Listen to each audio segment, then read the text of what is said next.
Directing traffic. Gonna go deep. Has a man deep. It is caught for the touchdown. Corey Davis. If he has good technique, he will be elite. If his technique becomes great, not just good, then he's a Hall of Famer. Drive face, full cell vertical, get into the blind spot, and he absolutely burns him. Corner is lost. He literally has no idea where Wilson is. Really high floor, really high ceiling. You could be talking about the best corner in the league. Sauce can do that. This is actual film. This is actual football talk. It's a football show. We're supposed to talk football, not storylines.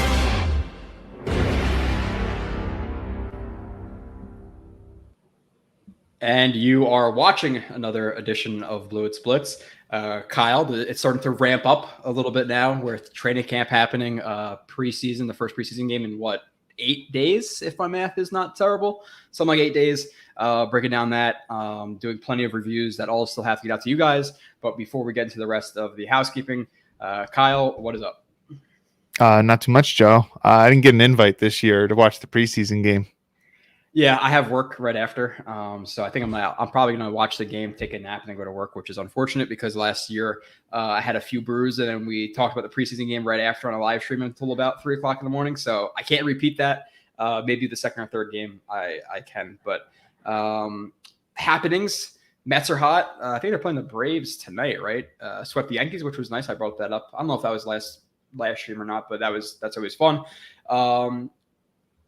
Ton of reviews coming out. Kyle, we're going to recap some of those reviews that you watch. We'll do really quick hitters on the reviews. We're going to hit some training camp happenings, guys who are hot, guys who are cold, some potential trade opportunities, some signings, and then the bulk of the show, which we're going to try to get into pretty quickly, Kyle. We have a problem doing that sometimes where we then end up expediting the bulk of the show, which we shouldn't do. So we have to try to get through the quick stuff quickly. We'll see if it works.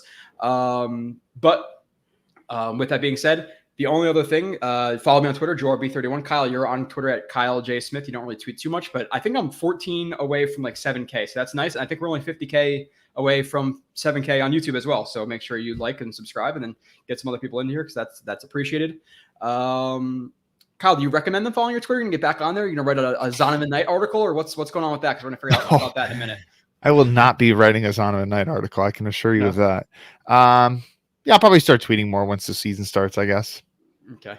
Yeah. The only other thing I figured out too, Bears game. I'm flying into Chicago before the Packers game that Thursday, and my friend just happened to look up Bears schedule, and he figured out Thursday night football in Chicago the day we're flying into Chicago. So we're gonna go to the Bears football team game. So I'm gonna knock out Soldier Field as well while I'm up there, over there, whatever you want to say, in Green Bay. So that's going to be fun. I can't wait to go to the Bears game. I might wear like a bear costume. I don't know what I'm going to do because I'm not rooting for anybody. So I might just buy like a $50 bear costume and wear a Jets jersey and just see how people treat me there and just be a hammered bear. Like, I don't know. We'll see, but it's going to be fun. Fantasy League, for the people who I think like the 4 or 5 I accepted, you got emails. You should check them to join the league. After you join the league, I'll send you a Discord link. We have the Discord as well. And then we'll do the drafts. We'll figure that out when. Or figure out when we're going to do that. Pick'ems maybe soon too. Kyle, anything you want to touch on before we get into just lightning round and training camp and all this stuff? Because at the end of the day, training camp is the only thing that's happening right now. We're all excited about it. But in the grand scheme of things, training camp doesn't really mean anything when we're in October and November. So we'll hit it with, due respect. Well, if you do the Bears thing, and the costume, you must have videos for us. At least pictures. At least pictures. At the very least, but videos. Okay. Well, I mean, we can get into some of my thoughts on your player reviews, or I mean, like whatever you want right now. Let's hit the chat first. Okay. Finally, live show. He was here before. Sirhan, the man, I've definitely seen before, so I did not notice your first live show, but I appreciate it anyway because I've seen your comments on plenty of the videos. Regardless, what's up, Twisted? What's up, Verge? Dakota, who is always in here. What's up, Eagle, who's always in here? He wants you to join a Discord. I guess it's like a Jets chat, so join that if you want to. Check it out. Harold, Quan seems to be a good pickup. Zach is solid. Sauce and Reed have been locking down. Whitehead has been turning heads. Carl and Cuban causing havoc. Too much positivity, Harold. We're going to get into it. Too much positivity. Even though it's been true. There's been a lot of positives, which we'll go over. West Coast Jets, what's up? What's up, Jealous Beanbag 56? What's up, Simon? I've come to the point now where I keep looking at that first name, Kyle. Matthias. I don't know what it is, so I just call him Simon. I agreed upon that with myself last week, so I hope he's comfortable with it, but I'm calling him Simon. What's up, Jets? Mess. Rob B. Jets, Warriors, kickers, and punters. We'll talk about that. What's up, Mike? I'm just trying to get to everybody here before we get a little bit behind the chat because we are famous for that, Kyle.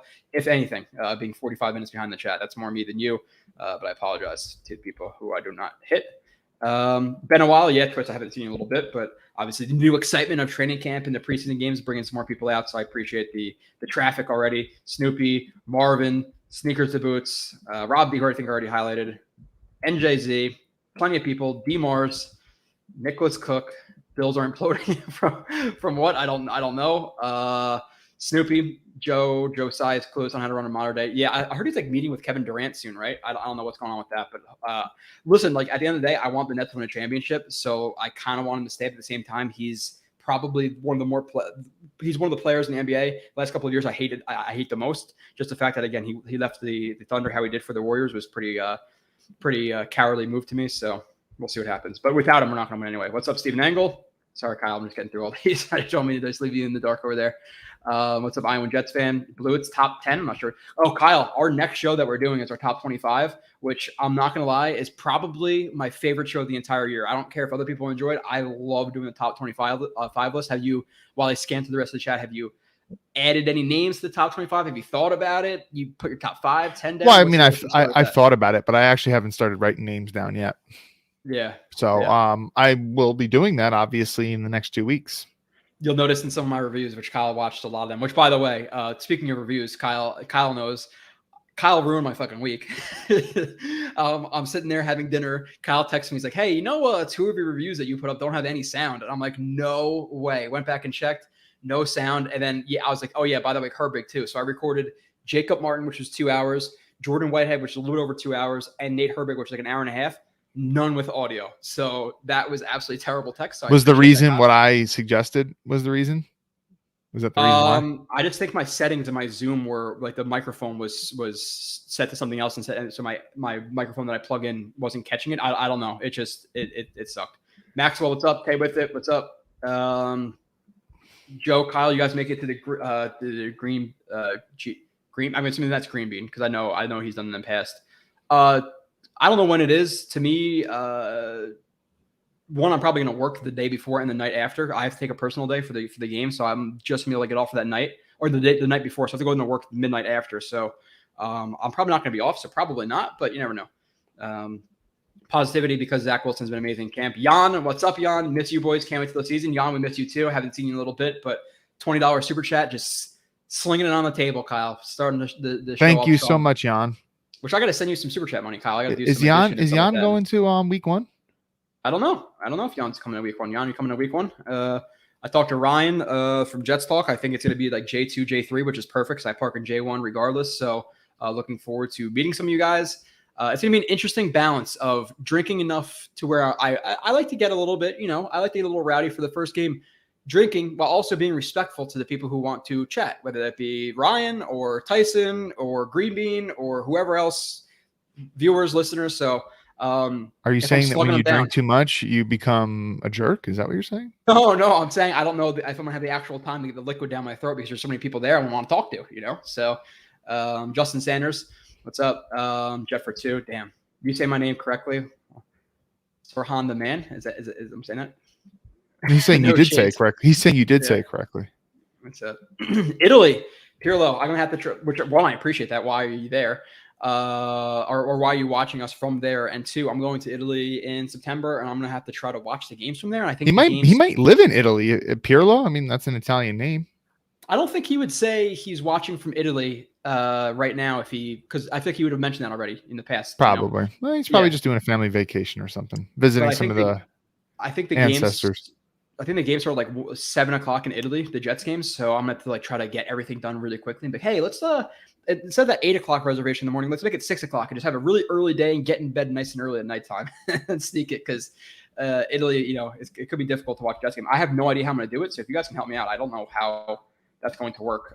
Pirlo, maybe you can help me out.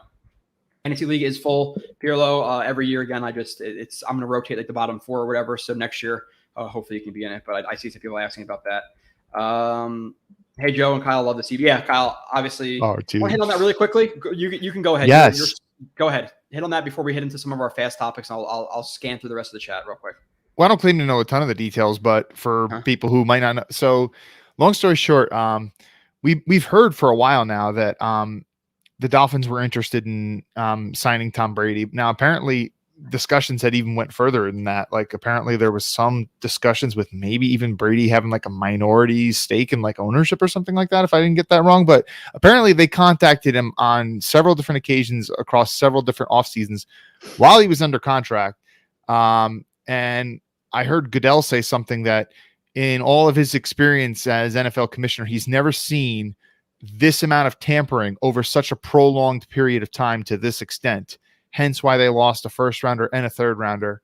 And I saw someone else say that, I mean, like, not that Brady's necessarily at fault, but Tom Brady's been involved in every time a team has been fined a first round pick, Tom Brady's been involved, whether it was the Spygate thing, the Deflategate thing, or slander the name. I'm cool with it. Yeah. Slander it. Well, I mean, like, I think the Deflategate was kind of BS, to be honest. And what did Brady have to do with the Spygate shit, to be honest? I did see Brett Coleman, say something along the lines of like, obviously Miami's more to blame here though, but like, and Brady, it's also like talking about things like post football career, like if he's going to have like some type of like ownership stake in the future, which is like post football or whatever. But Coleman was saying something like, that's like a really, thin gray area there. So I don't know. I mean, but regardless of whether it's fair or just or anything like that, I think it's definitely fair. I mean, like you're tampering with a player who's under contract, and I think they should have fined him more. The Jets have gotten in trouble for tampering before. We know that in the past. So I mean, like I said, you guys know the Dolphins are my second most hated team in the entire league. So who's first? Does the chat know? Don't say it. The chat. I wonder if the chat's gonna get it, because they know. Some of them definitely know. Who's my most hated team? I'll wait for the chat. So Kyle, I'm gonna hit the chat really, really quickly. I always feel bad like not hitting everybody, because I appreciate everybody being in here. You want to interact, you're asking questions and stuff like that, but I have to get to the topics. So I'm gonna run through them really, really quickly. Sauce is going to start over Bryce Hall. That is 100% going to happen. If Quan or K9 is healthy for the full season, was realistic floor and ceiling for his output, I think you're looking at a below average linebacker. If he's, or I think you're looking at I think maybe poor starter is maybe underselling him. Maybe he's a little bit above a poor starter, but I think part of the reason that you're getting him for the contract you are is because of the games played. I know he played 12 the last 2 years, but the year before that, he played like 7 or was out for the entire year. I forget exactly what it was. But Kyle, you watch the review. We're going to talk about that in a little bit. If he's on the field, I mean, because obviously injuries is part of the reason he gets the contract he gets. But if he's on the field, I think you could say below average starter. He's not a bad player. Like, there's some, I quite liked this. And I didn't watch him on my own, but I did watch your review. But I quite liked what I saw from him, to be honest. I was more impressed with him than some of these other guys, like Solomon Thomas, for example. But, I mean, poor starter might be a little bit of a stretch, but definitely, below average, I'm fine with saying that. And if we're being honest, and to be honest, he should be a better player than Quincy Williams, being that he's been in the league for a longer time and has more starts under his belt. But at this point in time, I think he's a better player than Quincy Williams. Yeah, and it's just been interesting to see that game. We'll talk about him in a little bit. I've already done the review. You've already watched it, I think, Kyle. But to me, he is the better player than Quincy Williams. But do the Jets kind of give Quincy Williams the leg up because he's the young guy, and he's coming a little bit late, but he obviously has familiarity with the scheme, so it's going to be interesting. What happened to Kyle Hamilton today? Heard he got hurt. I guess he tried to flip his hips, Kyle. You see him in coverage the other day. Oh, geez, that was really ugly. That was really, really ugly. And it's one rep in training camp. And, that guy who beat him, there's a good chance he won't even make the team. But, everyone gets beat. But the way he got beat, he looked so slow. Like, Yep. People kept saying, like, we were shocked when he ran like a 4.7 or whatever it was. And then at his pro day, he even was worse. And we're like, and then we're like, he's probably going to be a little bit faster on the field or something. But, dude, he looked every bit as, slow as that 4.7 said in that clip. The way he flipped his hips, it was disgusting. Rob D, I need you to jailbreak a fire stick for me, because I don't know how to do that. Jan with another super chat just to answer our question. Yes, he will be there. Hopefully, we'll not miss too many games this year. I think I'm going to 5 or 6 games total. I'm going to miss 2. I'm in Italy, which is the Dolphins and the Bengals. I think I'm missing because I'm going to be away. But other than that, I should make it to all of the games. Okay, Kyle, let's get into some of the other. Jan, you got to come to the tailgate. Yeah. Everybody's welcome to the tailgate. Again, I don't think I'm going to be tailgating with like Gotham City Crew or Jet Nation or anything like that all the time. It's probably more for the first game, but past that, you guys make your rounds. You guys stop by the tailgate for 30 minutes. I'm down to shotgun or do whatever with you because we always have a good time. Dolphins are Kyle's most hated team. He said second hated team, right? Patriots? They're the second most hated team. I haven't been looking at every chat, but I haven't seen somebody say the correct answer yet. No. But I really, really, really hate the Dolphins. So do I.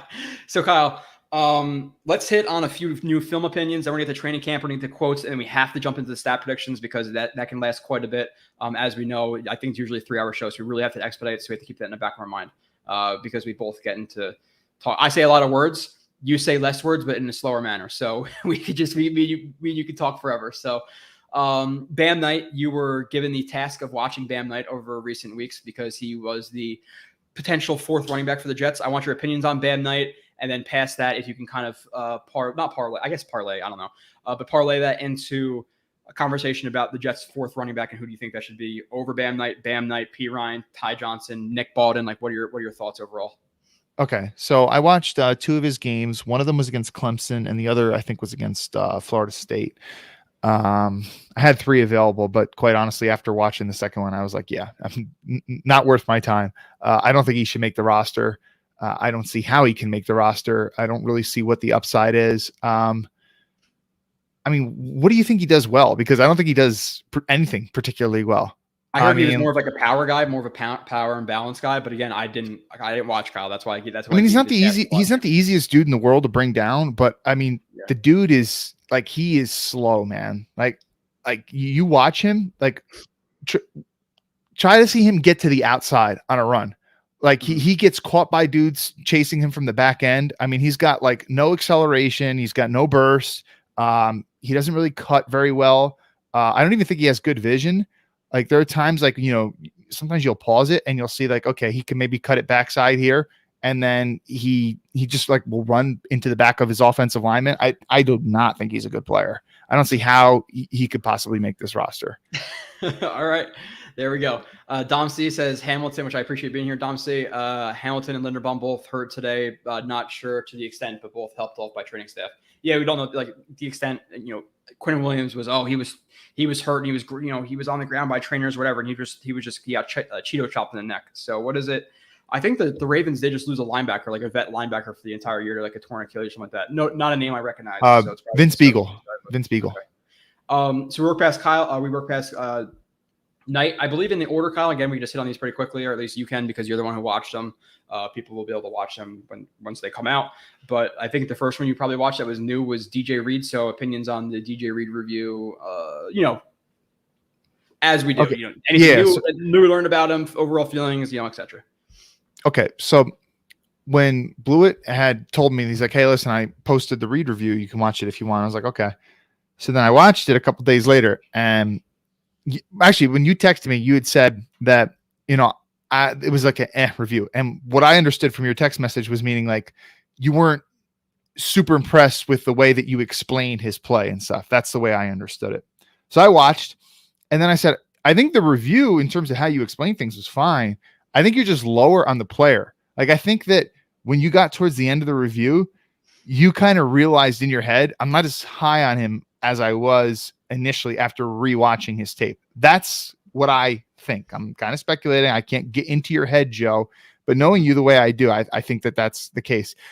If you watch Blewett's film review, you're going to see probably, if it's not 20, it's got to be close to 20 plays where he's hopping back, both of his feet in the air, where he's got no feet on the ground in contact, and he's not getting a hand on. He's keeping both of his hands low. And he's playing in no man's land. He's a solid player. Like you're going to see some really impressive moments where, he flips his hips and plays through the ball really well. He's a gritty player. He goes up there and he fights through. I mean, like the way that he comes in and by the way, he's one of these players that's making it somewhere on my list of attributes that we're going to be talking about later in the show. Let's see, what was I going to say? Another thing I like too is like the way that he, him as a cloud corner. Sometimes I feel like he understands really well when to sink and when to squat on a route. But there's some real big technique issues there. And you almost wonder, why is he being so passive when, he's a guy that if he does get beat off of a release, that he has the athletic, ability to kind of, get back on a receiver. So why does he play kind of passively like that? And while it's concerning and it certainly leads to issues with his play, I feel like it's something that's correctable. So I don't know. What are your thoughts on what I said? Yeah, I think him being, a relatively young player, he's still about 25 years old. And never played in a system that's as man heavy as the Jets. I don't believe. I'd have to look up the numbers with the Niners, but he showed flashes of being able to shuffle at the line of scrimmage. And when he was to press, listen, he's short, but he has long arms and he's a physical dude. So I think he needs to take advantage of that aggressiveness and his movement ability at the line of scrimmage. So it's not like he can't do it. So I think they will fix that. And he'll be even a much better player, but he's still a very good player. I'm still definitely impressed by him. He's the best corner we've had since what, Kyle? Let's erase Sauce from this conversation. He's the best corner they've had relative to expectations since beginning Revis. season. Darrell Revis in 2015, maybe. Yeah. That's and I think so. And I think Reed could be even better than that because that wasn't the same Revis. But moving on. I mean, you could say Tremaine Johnson if we got the Tremaine Johnson from the Rams, which when he came to the Jets, he was certainly not that Tremaine Johnson.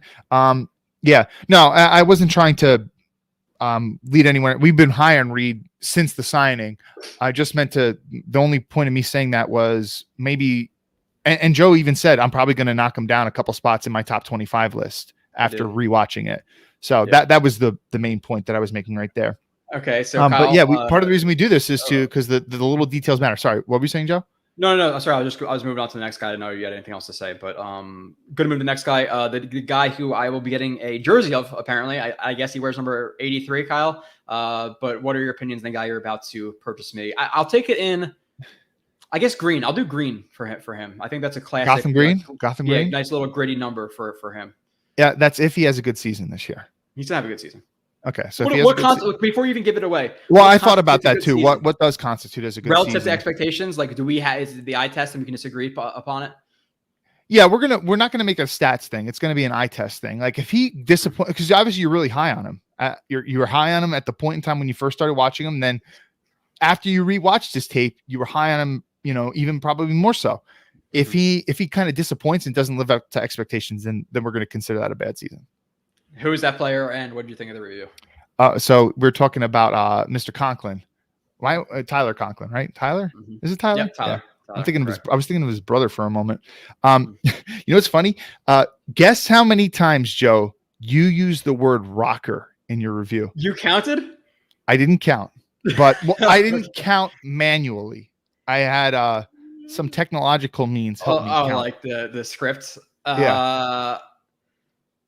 Rocker. How many times did I say rocker? And how long was the review? 2 hours? I would say I said rocker 75 times. Yo, you got it exactly right. 75 on the dot. What? Really? 75 on the dot. Wow. Yeah. That is, hey, I need to go to Vegas after that one. 75 times exactly. All right. Yes, you should. Cool.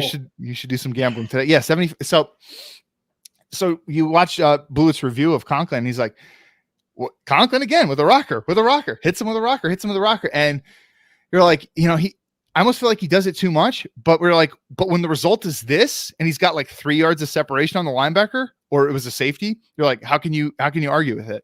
Now he is really effective at creating separation. And one of the things I like too about him was I feel like he understands blocking angles very good. So like, let's say they're running like inside zone, and he's like an inline tight end. Instead of just like directly attacking the edge rusher, he's going to make sure he climbs and gets vertical space before then he goes to block him. When they use him as like a sifter, he's going to make sure to aim high versus aiming low. That way that the defender would have to go behind, which it's going to be really hard to make a tackle on a running back when you have to go behind. An effective angle, yeah. Yeah, and even like when he's taking pass blocking reps from an inline position. Like if he's a tight end and he's split out really far, sometimes it could be a double tight end set, he's going to make sure not to give up the inside first, which if you're an edge rusher and you're rushing around the tight end and you got to go outside, like that's a much longer path. So, understanding the little nuances of the game. And I feel like, having a brother who's a professional offensive tackle, probably helps him a lot with his blocking ability and stuff. But yeah, he's a really solid player. And I don't know if I let the cat out of the bag too, but like, yeah, his hands are really solid, and Madden did reward him for that. So that's Mr. Conklin. But yeah, I texted Blue and I was like, yeah, you love this guy, man. Because he's really high on him. It's deserving. Yeah, I don't. Yeah, no, he's definitely a good player. Probably There's definitely when you factor in price tag and stuff, probably the most solid signing. It's hard to argue with the that. offseason is confident. Yeah. To me. So Solomon Thomas. One thing you noted was he kind of like added a spin move in his repertoire. When with his season with the Raiders, he didn't really do that too much when he was with the 49ers. He's definitely better inside. I have always thought that ever since he was drafted, he was more dominant at Stanford from the inside position. You mentioned how he's a pretty good rip move, and I tend to agree with that. Like, it's powerful. One thing about his rip move, yeah, like he's really good at like maintaining it. Sometimes when you have a big, fat, 300-something pound offensive lineman pushing down on you, it's hard to keep your arm up like that and keep ripping through. But I'll say that he's pretty good at that. He plays with a lot of explosiveness. That's yeah. He's got a really good first step. Good first step.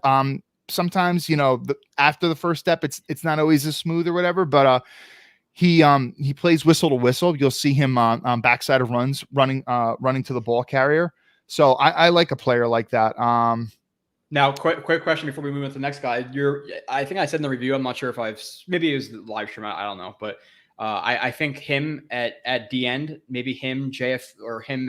Well, no, it wouldn't be him at the end. You almost called him, I think you might have called him JFM Light at one point. Yeah, JFM Light. Like if let's say if it was a rundown and it was JJ, JFM, Solomon Thomas, Q, would that be your best four, you think, to stop the run? I know some of them are boom or bust, but like, and it depends on the matchup. Like, obviously, okay, if it's a running quarterback like Lamar Jackson, you don't want JFM on the outside because he's going to be isolated a lot on read option and things like that. So you want the faster guy. But in general, do you feel like he is probably the next best D tackle run stuffer with Q?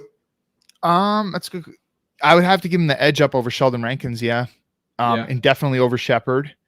Definitely over. And I think JFM, he's more stout. He's more stout because he's a little bit more compactly built than JFM on the inside. So I think he can hold up a little bit more versus contact than JFM. He's more like explosive. He is, dude. If you look at him, he's jacked. He's really jacked. Like he looks really impressive. Like when I've seen some of these videos, players walking out to practice, he looks really good, but he's not the strongest dude in the world. You can see him get moved from time to time. And I do think that from what I've seen the past couple of years, JFM is more stout in the run game for sure. Well, and the thing with Solomon Thomas too, like, and brought this up in the review, like we have to understand too, when he's getting moved in the inside, he's 270. But let's keep moving on because we have a lot to talk about, Kyle. Quan Alexander and Herbig, you can lump them into two. And then we'll actually hit on, I guess, the Quan Alexander signing in general, because we really haven't even done that. So. Man, he's rushing me. People in the chat, do you feel like he's rushing me? I'm trying to give him some answers and stuff. No, you're going well. I'm always trying to pedal it along just for I know how long it takes us to get through topics, so I gotta keep pushing. Yeah, so I like, this was one of the signings that I liked a little bit more. I mean, especially when you figure they got him for this price tag, and I figure that probably a lot of it was because of his injury history, I'm assuming, but I think he's a pretty solid player, and like I said, I think he's an upgrade over Quincy. There was several really good examples of his understanding of passing off players in zone coverage, and you might have said, like, this might not be like CJ Mosley or whatever, but like you'll see, like when they have like two different types of crossing routes at different depths, he knows, okay, pass off to this. Now he's coming to my zone. Let me pick up this guy now. Like, it's pretty smooth, I would say. In terms of like when he's pursuing a ball carrier, he comes in more controlled than someone like Quincy. Like, part of the reason you'll see Quincy Williams like lay the wood on somebody is because he's like a bat out of hell, which is good and all. But sometimes when you over pursue and then you fucking miss the ball carrier, I mean, that's bad. And then, he could run for an extra 10 yards or whatever. So I think he's, more controlled and better in that regard. Like in terms of missed tackles, I know that apparently his statistics are really bad, but I didn't see it as being a huge issue in his film from what you showed me. I started off with like 2 missed tackles. I was like, oh shit, this is going to be really bad. And from that point on, it was pretty good. Like, he made tackles I expected him to. So. Yeah. There was I think it was with his time with the Saints, there was like that one really impressive robot play, which, long story short, for people might not understand that terminology, was when, if you're a linebacker, you're going to key in most situations. You're going to key on the run first, and if a team runs play action, you got to fit the run. But then if it's play action, you got to quickly turn around and look for a crossing route over the middle. And I thought he was really solid on that one play. I mean, he can clearly run with guys. Like his coverage really on good at, Herndon, matching vertical angles, like in seams and stuff like that, and crossers. It's really good. He's good. He's definitely good in coverage. Yeah, and then, like, for example, that week 2 game from Darnold's horrible 2020 season, when he was covering Herndon on the scramble drill, like, it was really solid up until the point where he kind of like took his eyes and started looking at Darnold and kind of took his eyes off Herndon, but it was still overall really solid coverage. So he can run with people too. So that's probably one of the signings I like better when you consider price tag. I think he's a better player. Go ahead. Sorry. One year, $1.12 million deal, which is very little. I feel like he was probably going to go for like $3 or $4 million. So it's a really good value for JD. He comes into camp. Apparently, he's much more ready for camp than they thought he would be. He's already turning some heads. He's making some big hits. Apparently, he's talking a lot. He seems like to be at least like an outgoing guy. So seems like a pretty good fit. And for, again, signing him late in the offseason, I thought it was a good deal. I'm not sure why he only got $1.12 million, to be completely honest. So you pair him with Quincy. And I think right now, again, Quincy probably has the leg up on him just because of his youth and his, he's been here for a little bit longer. But I could easily see Quan, at least initially, playing in passing downs, second and longs, third and longs, wherever it may be, and then slowly taking over for Quincy. Because I think right now he is the better player. But initially, how do you see his role? Do you see it third down coverage guy and then rotating with Quincy? And obviously, if he comes in 4-3, you're assuming what? Quincy strong side, him as the will? Yes, I see it playing out that way early, but things can change as the season goes on. I mean, Robert Saleh did have that one quote saying it's going to be hard to keep him off the field with the way he's been playing. So, Quincy's been here a little bit longer, but I think that the fact that Quan chose the Jets over the Giants and whatever other team had interest in him. And that's your number one, right, Kyle? Is Giants? You hate the Giants more than anybody? Yes. And so I did see that at least one person, I saw at least one person got that right. So shout out to whoever that was. Sorry, I didn't catch the name. But what the hell was I saying? So I think the fact that, I lost my train of thought when you brought that up. But Quan is showing some allegiance to Saleh, and like, hey, listen, I chose you because I'm familiar with you, and I have to think that there might be a part of Saleh that might want to reciprocate that. And apparently, doesn't Ulbrich love him too? Quan Alexander, I heard that Ulbrich loves him.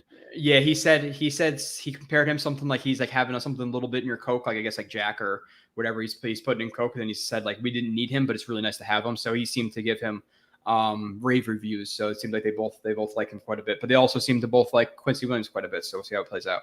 Yeah. So on early downs, I could see Quincy, and then definitely to me in my eyes on third downs, I don't see any reason why Quincy Williams should be there over Quan.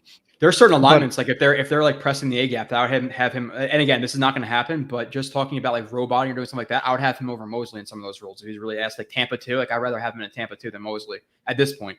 Obviously, just seeing a little bit of slowdown from Mosley, but continue. It's a good point. Mosley was really solid on that pass breakup against the Bills week 1, 2020. Okay. 2019. Herbig. Okay. So I'm going to say this right off the bat, and people are not probably going to like it, but it is what it is. So when we signed Greg Van Roten, I used to say Rotten because that's how I felt about him past couple of years. I was more impressed with his film a couple of years ago. We signed him to kind of be a backup, not super good player or whatever. We weren't expecting a ton out of him or whatever, but I was definitely more impressed with what I saw from him than what I saw from someone like Herbig. And maybe that's not even a good comparison because, Van Roten, although he's in UDFA, he was a starter. He started a good amount of games in Carolina, although, he was a guy who's moved around a ton earlier in his career. He even played some time in like not the NFL, but another professional league.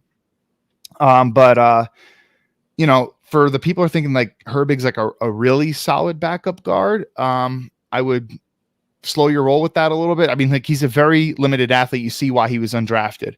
I mean, there are plays where you showed of him climbing to the second level where he has the right game plan, right? He knows what angle to work at to cut off the linebacker. But then when the linebacker goes to undercut him, he doesn't have the ability to kind of change his direction and get in front of the linebacker because he's kind of that slow. He's like a refrigerator. Yeah, like if you're expecting him to make like a reach block on his own or something like that, I mean, good luck with it. Even sometimes like when he's getting into pass sets and stuff, he's too passive. He lets guys splash him in the chest. Even sometimes when he's settling, there was one play that you had showed where he was kind of like settling into it or trying to, settle into his anchor, but he's just kind of keeping his arms straight as opposed to kind of trying to lift up and get under the defender to really kind of like root your feet in the ground and put him to a halt.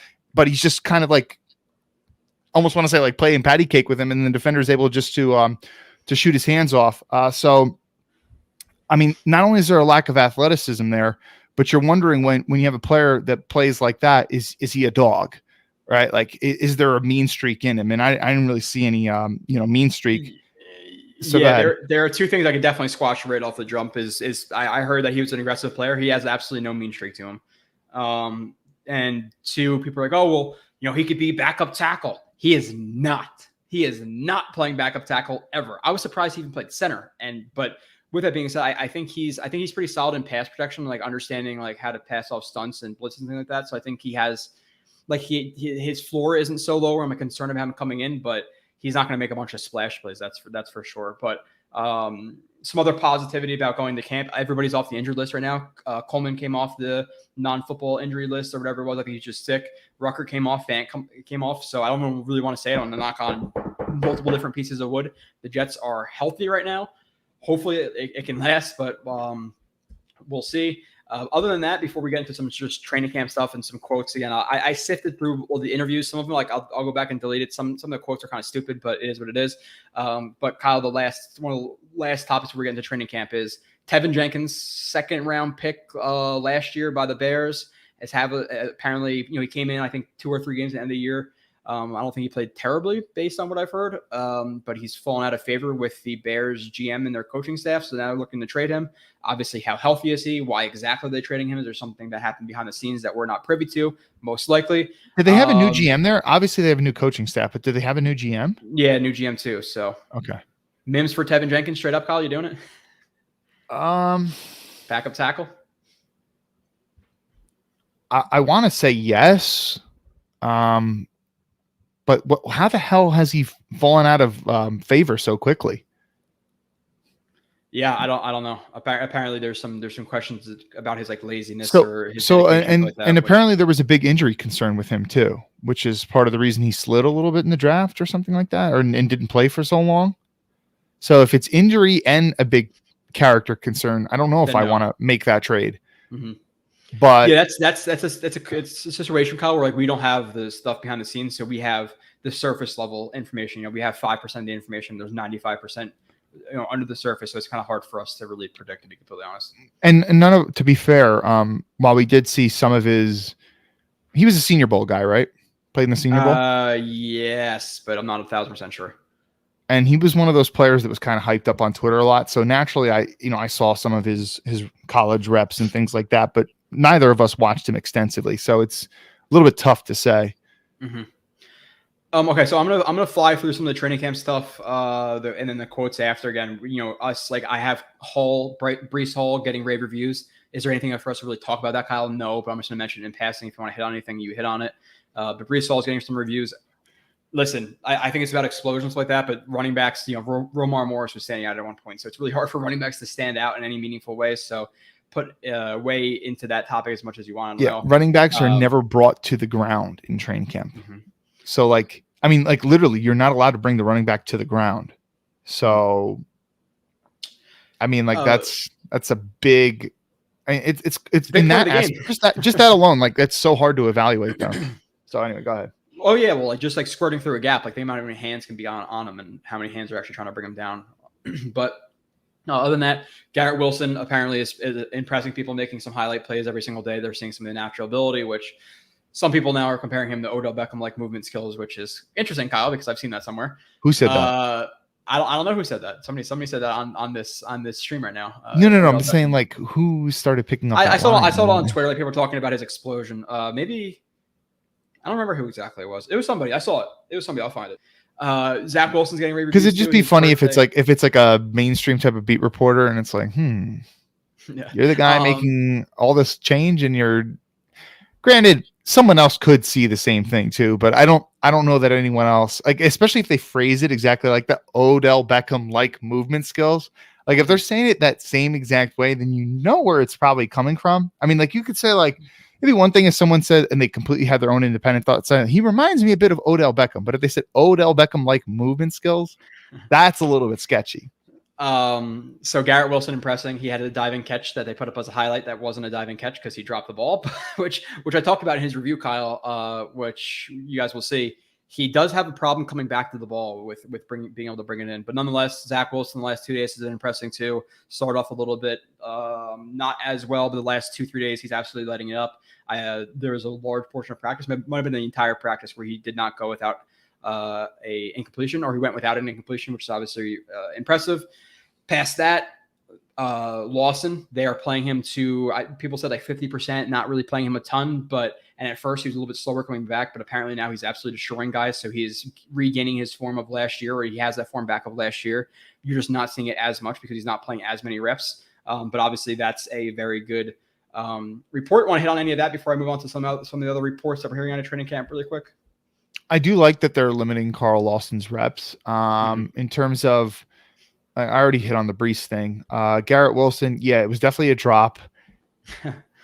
The thing I was saying is like, dude, the social media team, could you imagine like having those, like you could see from like, it was at one of those practices where fans were able to come, and you could see just from a fan taking the video from the stands angle that it was a drop, yet the social media team puts it out. That was embarrassing.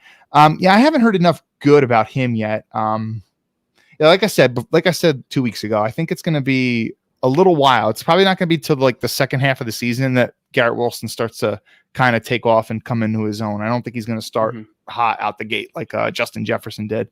Who am I missing that you mentioned? Huh? He had some interesting quotes about that too. He talked about Garrett Wilson, Zach Wilson, Brees Hall. Okay, Zach. Yeah, I mean, honestly, like I want to be hearing more from Zach. I want to be hearing like, oh, Zach is kind of tearing it up at camp, because like now he has like legit passing options out there and stuff. But granted, it is camp. The defense always starts faster than the offense. People shouldn't overreact. Oh, Zach is not having a solid day or whatever. Like at this point, like Flacco is still solid. I really liked when we had Flacco. QB2. He's QB2. And that's the only QB2 we should have he's the only backup quarterback we should have on the team. I've been saying that for weeks now. There's no point to carry 3 quarterbacks on this team. There's too much talent. And like since we've been following the team closely, Joe, is it fair to say that he's the best backup quarterback that we've had? Like, and it's like not even close since we've been following the team closely? Trevor Siemian. I don't know. Does Fitzpatrick count when Geno was in? I don't know. Well, I mean, I'm not really counting it because McCown, Geno, like, okay. Was McCown ever a backup? Yeah, that's good. Right. I want to say that Flacco is better. McCown was really solid too. Okay, so there's definitely debate there. But anyway, Flacco is really solid. I mean, like, if Flacco is outplaying Zach at this point, I don't think it's a huge deal. The question with Zach is, you always know like the upside plays. Like he has that ability for upside that, Flacco is always kind of the guy who he could move the chains here and there. Might not throw a dumbass interception here. And if it's bad, you could just punt and then give it back to the defense. I mean, that's who he was his whole career. But Zach gives you that upside to give you those, splash plays and stuff. And it's going to take him some time to get the little things of the game down better. But I'm glad to hear that he's kind of progressing along a little bit. I want to honestly hear more. I don't think that in year 2, I'm a criminal for asking a little bit more from him at this point. And listen, I'm a big fan of the guy, man. I'm a really, really big fan. I'll promise you this. There is no Jets fan out there that was a bigger proponent of moving on from Sam Darnold than me. And that's including Joe Blewett. And I really like Zach. I'm one of his bigger supporters. I just do want to see a little bit more, but it's early, so there's no reason to overreact to, oh, Zach did, he's throwing a red zone interception that was returned to the house. All right, anyway. No, I got you. Okay, so I know sometimes I go on and I could see you grumbling like, okay, Kyle, when are you gonna shut the fuck up? No. I was checking the percentage of my phone because my phone's about to die, which is unfortunate, but nonetheless, 2 picks from the 2020 class, the top 2 picks, Kyle. Becton came back in amazing shape. Apparently he's playing really well too. Yeah, he threw up, I think, a practice or 2, but who cares? You know, you're talking about the heat and how big he is and getting adjusted to all that. I don't care. But apparently he went right back into the practice and was dominating. So Becton's apparently playing pretty good, getting beat sometimes, but apparently he's, again, playing well. Mims started off relatively hot, like the first camp day or 2. Since then, he's fizzled out. And listen, like at the end of the day, he's playing 2 and 3s.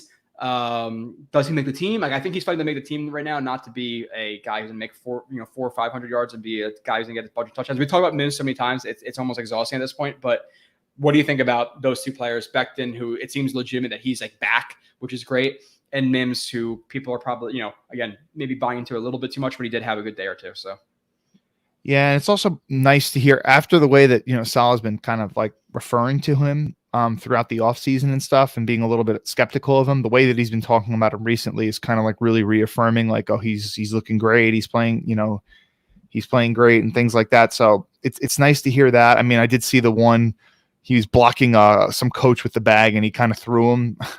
that was funny. It's like he's very powerful. Athleticism for that coach. Yeah. That was funny, but I haven't really seen too much of the pass blocking reps from him. I did see that, and I think Michael tweeted this out, but I think it was one of Breece's big runs where Becton was down blocking on, who the fuck was he down blocking on? He was down blocking on one of our defensive linemen, maybe Shepard, and really, really, really washed him inside.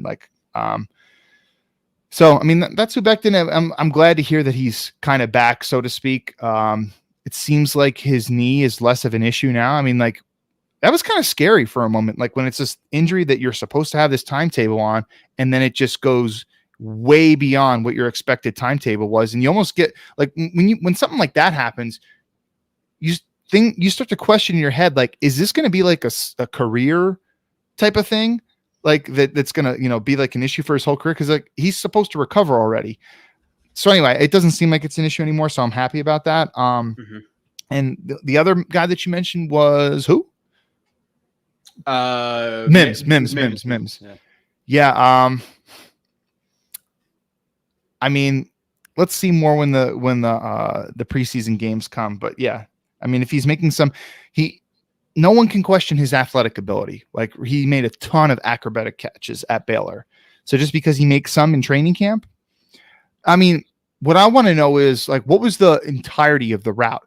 Like, was he kind of like running and like, settling down in his zone and making like an athletic catch, or was, he defeating press coverage or whatever? I mean, like, I want to know some more context to that because yeah, making it against some backups is not as impressive, but he's going to make the roster. I know you said he's kind of fighting for a roster position more than he's likely to get 500 yards. And I would, pretty much agree with that, but he will make the roster. Yeah, no, I definitely hope so. We all want him to be successful, so past that, Conklin's getting some good reviews. Quan is playing pretty well, which is great. Sauce is getting great reviews from everybody on the field and off the field. People are kind of astonished by him. And then other than that, it's apparent that he was playing really well, and it looks like he's dropped some weight. Can we say this about Sauce loves football? Sauce loves football. I mean, if you hear some of the quotes and some of the interviews that he's had, like he's one of these guys. Like, so for example, Tom Brady, and this was a good like 10 something years ago. Like he said, I want to play until I'm 45. And people were like laughing that off. Like he play till he's 45. Like that's like people thought that was a fucking joke. And like he fucking did it. Like he's still kicking. Like he's as good as he ever was.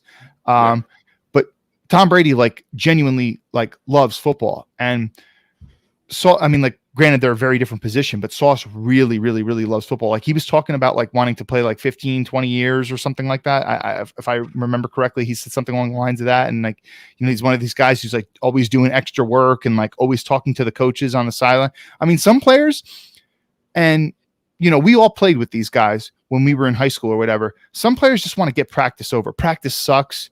I'm throwing up on the sideline. I'm not saying that Becton's one of these players like, oh, it's not fun. Practice sucks.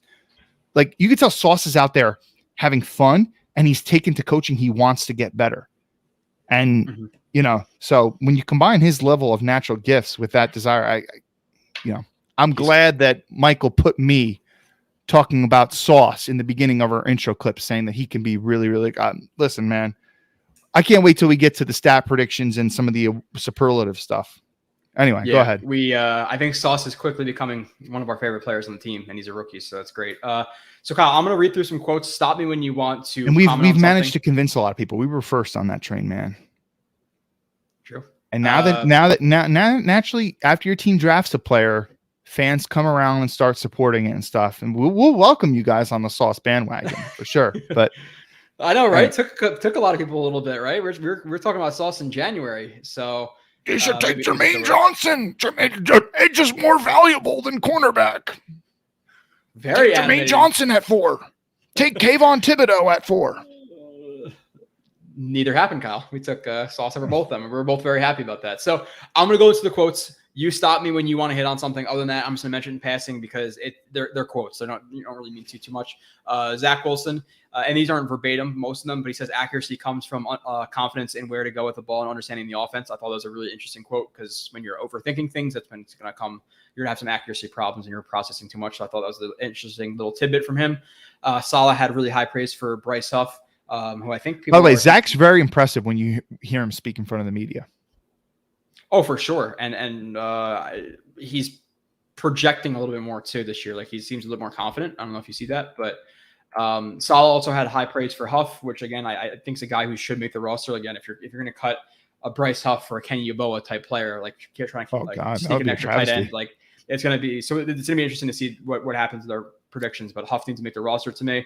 Salah also acknowledges the concern about the size of interior defensive line, says that opinion won't change until they prove it. And he's pretty confident that they will fix that. And he brought up how many explosive plays they gave up during the season, and that skewed some of the numbers. So he has some faith that they're going to turn it around. We don't have as much faith, but we'll see. And then he also had some high praise for Flacco and calls him a starting level quarterback in this league, which I think is a little bit of a reach, Kyle. I know he's a good backup. I don't know how great of a starter he would be, but for a game or two, cool. Good starter. I'm not with that. So Salah blowing some smoke up Flacco's ass. But anything you want to hit on from that? Yeah, I think part of that might be because they want him to be the backup for the future too. Because he's on like a 1-year deal or whatever. Mm-hmm. And it's kind of hard to do worse as a backup than him. But yeah. I mean, if Flacco were to be is he better than maybe some starters? I mean, maybe, but like Trubisky, if he plays maybe a little bit, I don't know. Maybe, but again, even with someone like Trubisky, like there's the upside and stuff. Like Trubisky's a good athlete and stuff. I don't know if he could ever get everything together. He's got talent to be a decent starter. But anyway, yeah, definitely blowing smoke up his ass. What was the other quote that you wanted me to address? I really like the Zach accuracy quote. Did I miss another one in there? You don't have to hit on all of them, whatever stood out. So apparently the other ones didn't stand out. So when you're overthinking things, like, dude, I went to Top Golf for the first time ever, and I suck at golf. I've never even really, I've done mini golf a ton in my life, but I've never really, the thing is, I used to be a caddy at Plainfield Country Club, but I never really played. Even when they used to have like a caddy day and they would let the caddies play, I didn't even play. I would just caddy for another caddy. But anyway, so like I'm not really ever familiar with like driving a golf ball, but like I was thinking whenever I went up and I just hit it without thinking too much, I would hit better than when sometimes when I overthought the drive, I'd fucking like shank the shit out of it. So yeah, there's definitely something to that, even though it's a different sport. But yeah, the point is when you're overthinking and you're not confident, you're gonna mess up. Yeah, games like that, like I could definitely say, like, I know you don't drink, Kyle, but like me, once I get a few in me, like I'm definitely a little bit better at golfing, definitely a little better at cornhole, definitely a little better at like little stupid games like that when I just have a little bit of something to take off the edge, maybe I'm not overthinking it. But moving on. Good point. Couple of other quotes. CJ Uzama mentions that the coaches are it's the coach's job to coach plays, and it's the player's job to hold others accountable. And he also got excited when talking about Wilson's arm. He also calls it Taylor Ham over pork roll, which he is forever on my shit list now. I saw that as well. But I thought of you when he said that. I thought the quote of him saying that, the coaches coach, the players play, and it's the players' job to hold each other accountable. And I kind of went back to the comment from Salah, which everybody kind of lost their minds about when he was saying it's not his job to motivate the players. And I think he's bringing the type of players who it's not his job to motivate them because they have their own motivation for both their own personal goals and team goals. So I just don't think that Salah likes players he needs to motivate. They're not his cup of tea, so he's not going to do it. So I think people lost their mind about that, but it doesn't. I agree to a certain extent. Yeah, I agree to a certain extent too. I mean, like in terms of, take for example, Dan Campbell. Dan Campbell is no X's and O's guru. I don't think anybody's going to claim that. He's never even called plays at any stretch. He's never been a coordinator. He's always been like a tight ends coach that has been interim head coach and then eventually head coach, and assistant head coach. But and they're going to be on Hard Knocks this year, and people have been posting like still shots of some of the players, like when they're hearing Dan Campbell get up and speak. I mean, can a coach motivate players? And Campbell, I assume, is one of these coaches that would like hold a player accountable if he's not doing what he needs to be doing. But at the NFL level, it probably is better that other players are holding other players accountable, because again, there's that whole thing that we kind of touched on before, where these are guys who are making more money than coaches. So it's kind of a little bit of a different thing when, so if you have a different teammate, like kind of holding you accountable, it's a little bit different than the coaching staff. I kind of like that quote from him. And I agree to an extent, but maybe not fully, because I feel like, there are some coaches that will hold players accountable, and that's kind of their thing and why they were hired for the job. But I don't think you mentioned this quote by Uzama, and this is probably his biggest quote, where he said that, I'm going to mess it up a little bit, but here's me paraphrasing, that it's not if Zach Wilson takes the Joe Burrow type of leap, it's when he does. Were you going to say that? No, it's good. No, that's shit. I mean, like, talk about pressure on Zach Wilson, because, Joe Burrow obviously took a huge leap and, brought his team pretty close to winning a Super Bowl. So, that's a lot of pressure on Zach, but at the same time, like, to go out and say that, it's like really kind of reaffirming, like, okay, my guys believe in me. So I think that the players on this team recognize Zach's talent, and I think they recognize his dedication. Sometimes you can work your ass off and be really talented and it still not work. So I feel like Zach is really set up for success. When you look at this team and you look at the talent that he has and the coaching staff, I'm just praying that, it all works out. And I'm confident, but I still have to kind of also be realistic. Anyway. Okay. A couple more players and we'll get to the bulk of the show, which is the stat predictions. Brees Hall says he enjoys hearing the Brees chant from new fans, which is great, Kyle, because we brought that up as soon as we drafted him. We need some type of chant. Obviously Ruck isn't going to happen, but Brees will. So I'm excited about that. Hopefully transferring to MetLife Stadium. Quan, again, brought up the fact that he chose the Jets because of Saleh, chose him over the Giants. He says he knows we have some dogs, which is kind of funny because I thought about Jamal Adams. Like, the Jets now have dogs and players want to play with the dogs, where Jamal Adams needed more dogs. So it's kind of funny. And then he says he's played next to a bunch of great linebackers, and CJ Mosley is one of them. And then the fact that he was opened with welcome arms to the locker room, which he kind of went out of his way to talk about. So I think that the feeling that we have about the locker room on the outside is kind of true on the inside. Past that, we have Garrett Wilson, who said you have to have a plan versus Sauce and you still might not win, where we kind of acknowledge that one of his biggest problems was having a kind of not necessarily a plan, but getting off of press coverage easier, which is in large part of having a plan is a big part of kind of winning that. I don't know if I worded that right, but nonetheless, Mike Hart II also had praise for Sauce. He praised his mindset and how he's not afraid to ask questions, mentioned that he also mentioned that it's up to the players on the field to execute when the time comes, which who really cares about that. But another two players with high praise for Sauce. And I'll get to some of the coaches, and then we'll move on to the staff. Any comments? No. Boyer, he brought up Mann's injury last year and says that he played a lot better the last few games. I haven't really looked into that, but apparently that is a thing. So we're hoping that his early struggles were from a leg injury. Now he's going to bounce back into being a top half of the league punter, because right now he's not that, but people have brought up in the past he played better towards the end of the year, so hopefully he does that. Ulbrich had very high praise for Curry. He praised Reed's mindset. He says that corners are usually more to themselves, but the way that DJ Reed strains affects the first level guys too. Always about the strain. I almost hate that word now. So Ulbrich brought that up again, bringing up a couple players. And Mike LaFleur praised Becton, how he's come back. He mentioned that Garrett Wilson has a special lower half, which was funny, Cox. I was listening to that interview, and it kind of like clicked. Michael LaFleur is literally talking about, hey, he's a special lower half, which means like his explosion, the way he moved his body. When we watched him before, at least what I said and what you did, you reciprocated. His lower half is ridiculous, and it's cool to see the OC of the Jets think the same exact thing we talk about him. So, what do you think about that? What's funny is, like when people talk about evaluating players, that's not like a very common phrase of terminology that people use.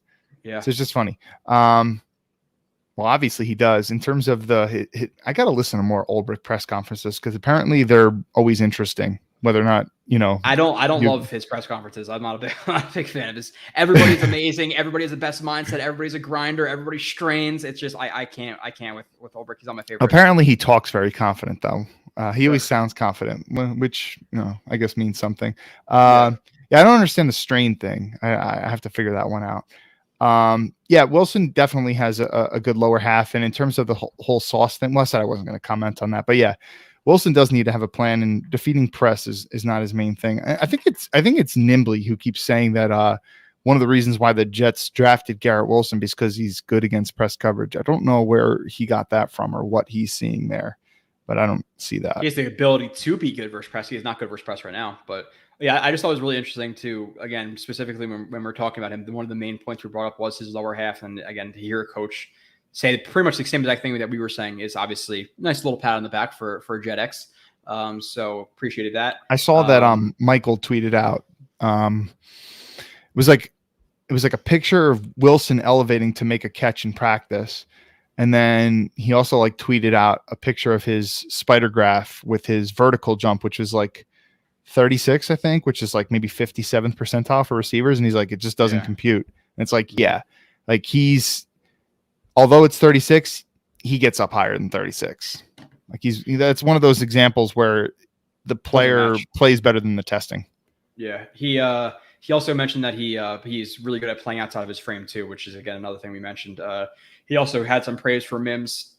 Mentioned that it's his true first offseason, which is kind of true. Last year it was, adjusting to the system, sick, blah, blah, blah, blah, blah. We'll see what Mims. I don't feel like talking about it anymore. And first year was hammy, right? Hammy? Yeah. And the COVID year and all that. So Kyle, two more little things we'll get into before the predictions. The biggest needs left on the team. Obviously, we signed a linebacker. I think we're going to agree the biggest need right now is offensive tackles. I'm going to bring up a list and see if you notice any names or have any names at the top of your head that you would like to sign. But I would say it's probably that. And then what would be your next need? And I don't know if linebacker or safety are one of them, but like, how do you? So I'll kind of give it away. Offensive tackle, number one need to me by far. If they don't bring in a backup tackle, by far, it is a mark on Joe Douglas to me. Like there are certain things that are non-negotiables. Bringing up a backup tackle is a non-negotiable for me. He absolutely needs to do it. Past that, I would say run stuffing D tackles probably the second biggest need. But past that, almost makes you wonder if he's waiting till waivers happen to bring. Yeah, I think the same. Now the third biggest need, I would kind of wanted to throw it to you: linebacker or safety. Like if we can add another one, are you more comfortable with the linebackers right now, or the safeties at this point? So go on with all those positions. Well, yeah, like you said, tackle by far, backup tackle is the biggest need.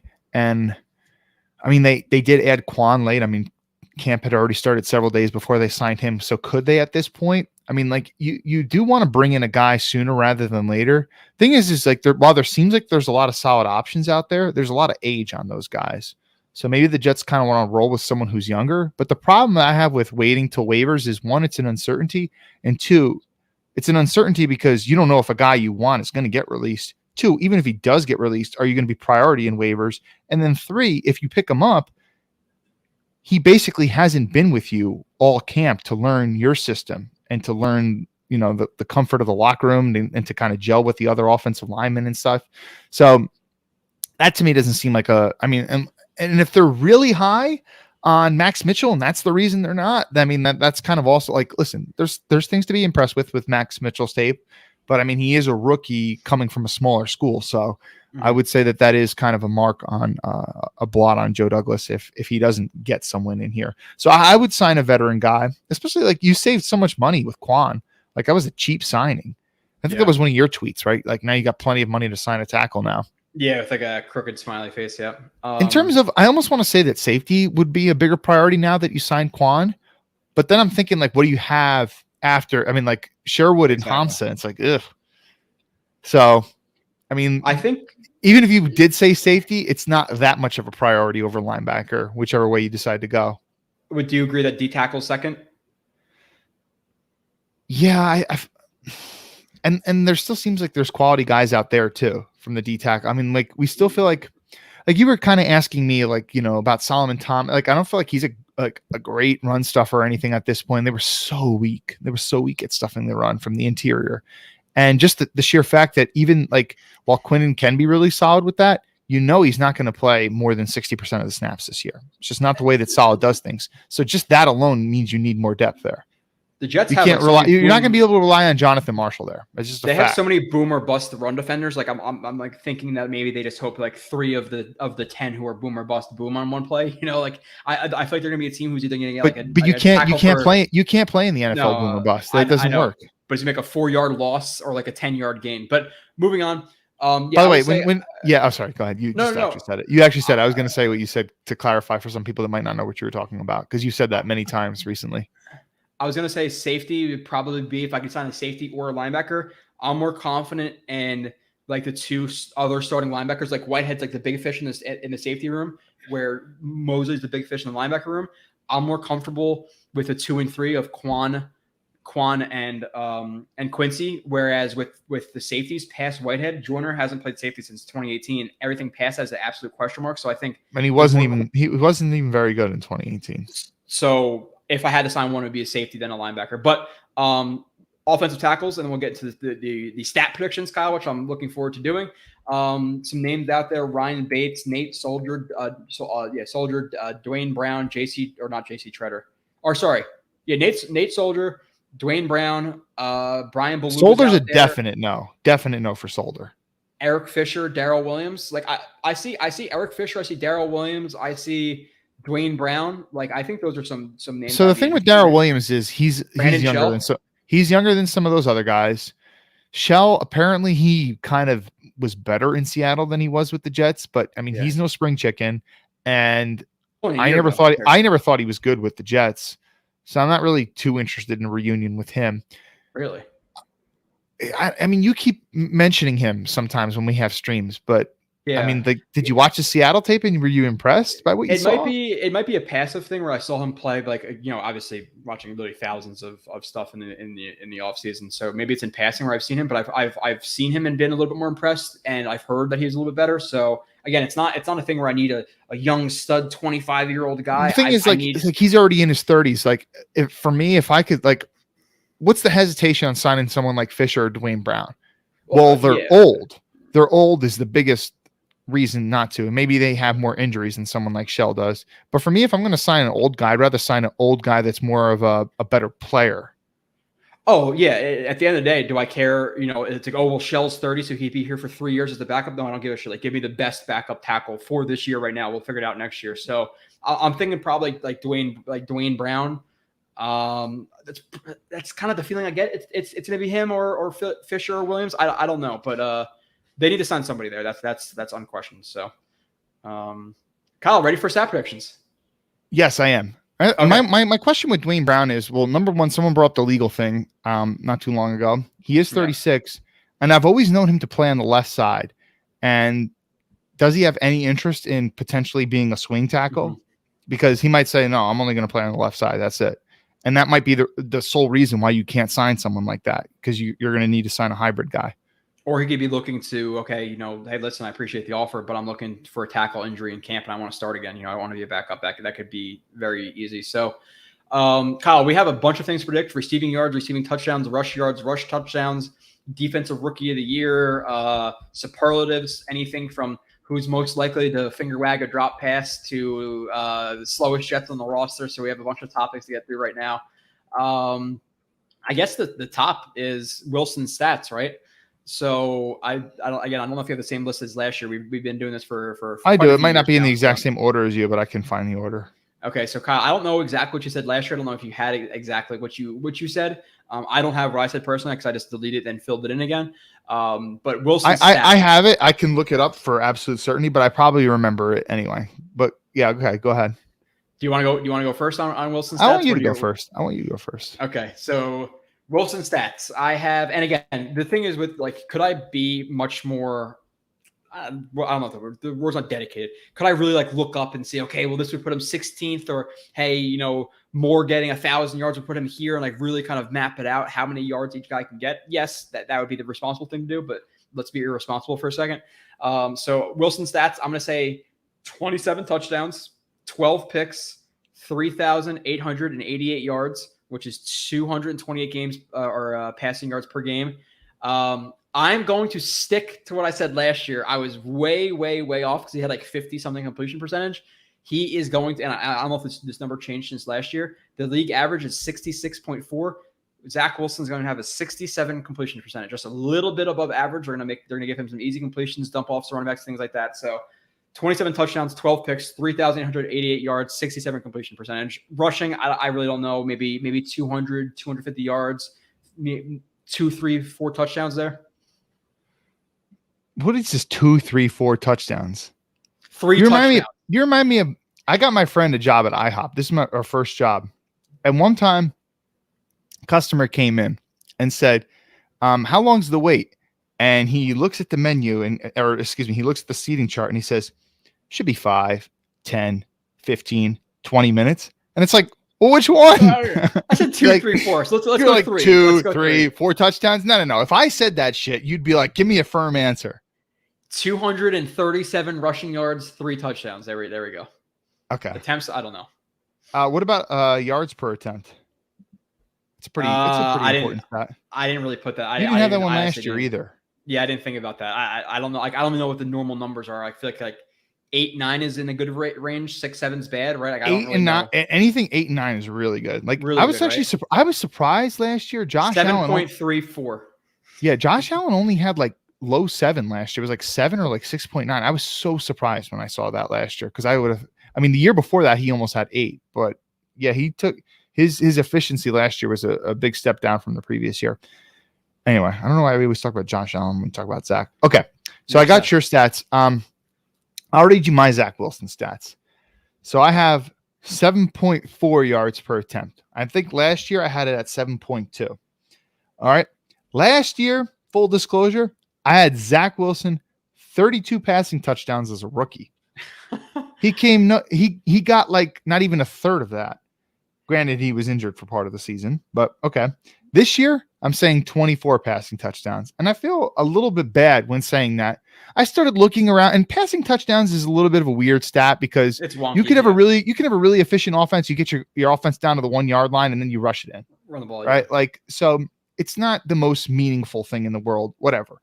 I was looking at some of the other guys, and like Derek Carr only had like 23 last year. So I'm going to put 24 for Zach, and part of that is I feel like this Jets running attack is going to be quite good. So they're going to try to run the ball when they can. In terms of interceptions, I'm going to have them with 14, which is too high for me. But 24 and 14. What are we feeling like after going into Zach Wilson year 3 after that stat line? That's not ideal. I think 27 and 12. Like, okay, that's a really good year. If it's 24 and 14, he's got 7.4 yards per attempt, and then let's say some of the interceptions are like it was a really tough window. He tried to throw it and wasn't a bad decision, but the coverage was just good. It's kind of all context, man. Because what if he has a bunch of like highlight reel throws in there that you're like, okay, how many quarterbacks in the league can make that throw? Maybe 5, right? Like if that's his stat line, but he still has a decent amount of plays like that in there, I'm still going to feel good about him. So anyway, yeah, man, it's crazy that I put 32 for his rookie year, but only 24 now. In terms of rushing touchdowns, I gave him 3. Okay. He had 4 last year. Rushing yards, I'm giving him 150. Passing yards, I'm giving him 4,215. And completion percentage, I'm giving him 63 completion percentage. Okay. Because like you said, 67, and you're like, yeah, I feel like they're going to give him some easy passes and stuff. And I'm going to say, yeah, but I still feel like he's going to have a couple of those head scratching plays where he dirts the football. Yeah, no, I get that. I do. It's going to happen every once in a while. And part of that is because of his mechanics. Like his mechanics aren't always perfect. And I think even with confidence, and him not necessarily thinking, his accuracy will go up. But just based on the way he throws the ball, like 1 out of every 10 throws is going to kind of be off or dirted because of, how he kind of rotates off or inwards off that front foot that we talk about a lot. So, okay, Kyle. So obviously keep those. And let me say this too. I feel like Zach is, while you're going to see good growth from him from year 1 to year 2, I also feel like he's going to make another big jump from year 2 to year 3. Yeah. So, completely. Whereas some of these other guys, like for example, Davis Mills, like he's about a year older than Zach Wilson. I don't know, like his ceiling is obviously way lower than Zach's, hence why he was a 3rd round pick, but I don't feel like he's going to take as big as jumps as Zach's going to take from year 1 to year 2 and year 2 to year 3. So anyway. Yeah, I'd agree with that. So we're going to keep those stats down. Kyle, I went first with the last one. So give me receiving yards and receiving touchdowns. Okay. Receiving yards. I started off with, all right, receiving. What about receptions too? Are we doing receptions too? I didn't do receptions. We could put receptions in there though. We definitely did that. We definitely did it last year. I'm not good at like converting. I'm going to say however many yards for my guy. And they're like, dude, that'd be 15 yards per catch. That's bullshit. Like, I'm not great with stats like that. So I'll put receptions in here. But again, give me some wiggle room here. I did that a little bit. All right. I guess I'll go first since you went first last time. All right. So for receiving yards, I have Elijah Moore with 1,115. Okay. 85 receptions, also Elijah Moore, which I think it's either like 13 or 14 yards per catch, something like that. And receiving touchdowns, Elijah Moore with 9. Okay. So I'm pretty close. I am Elijah Moore, 78 receptions. Elijah Moore, and this is not because of Elijah Moore. It's because of all the other talent we have on the offense and how much the ball is going to go around. But 78 catches, 1,037 yards, just a little bit over. We need that 1,000-yard receiver. I really want it. And then receiving touchdowns, I'm the exact same. Moore with 9. I think last year you predicted Mims with 11. You're a little bit off, Kyle. You keep saying 11. I actually checked. It was 10. 10? Okay, still pretty bad. So with that being said, we're relatively close. Now, kind of going a little bit off topic, not really off topic too bad, but just general feel for like, and you don't have to do it exactly for the other guys, maybe just yards and like touchdowns, but like Davis, Barrios, Garrett Wilson, Mims, like where do you think those guys fall to? You kind of had like lightning round their stats just off the top of your head. Yeah. So with Corey Davis, he's missed a decent amount of games, many seasons throughout his career. And last year, obviously he missed a ton. So with him is, what's his availability going to be this year? I know he's healthy, but that doesn't mean that he can't have an injury at some point in the season. But I would say that if he has a pretty healthy season, I could definitely see Corey Davis getting in between the 700 and 800 yard range.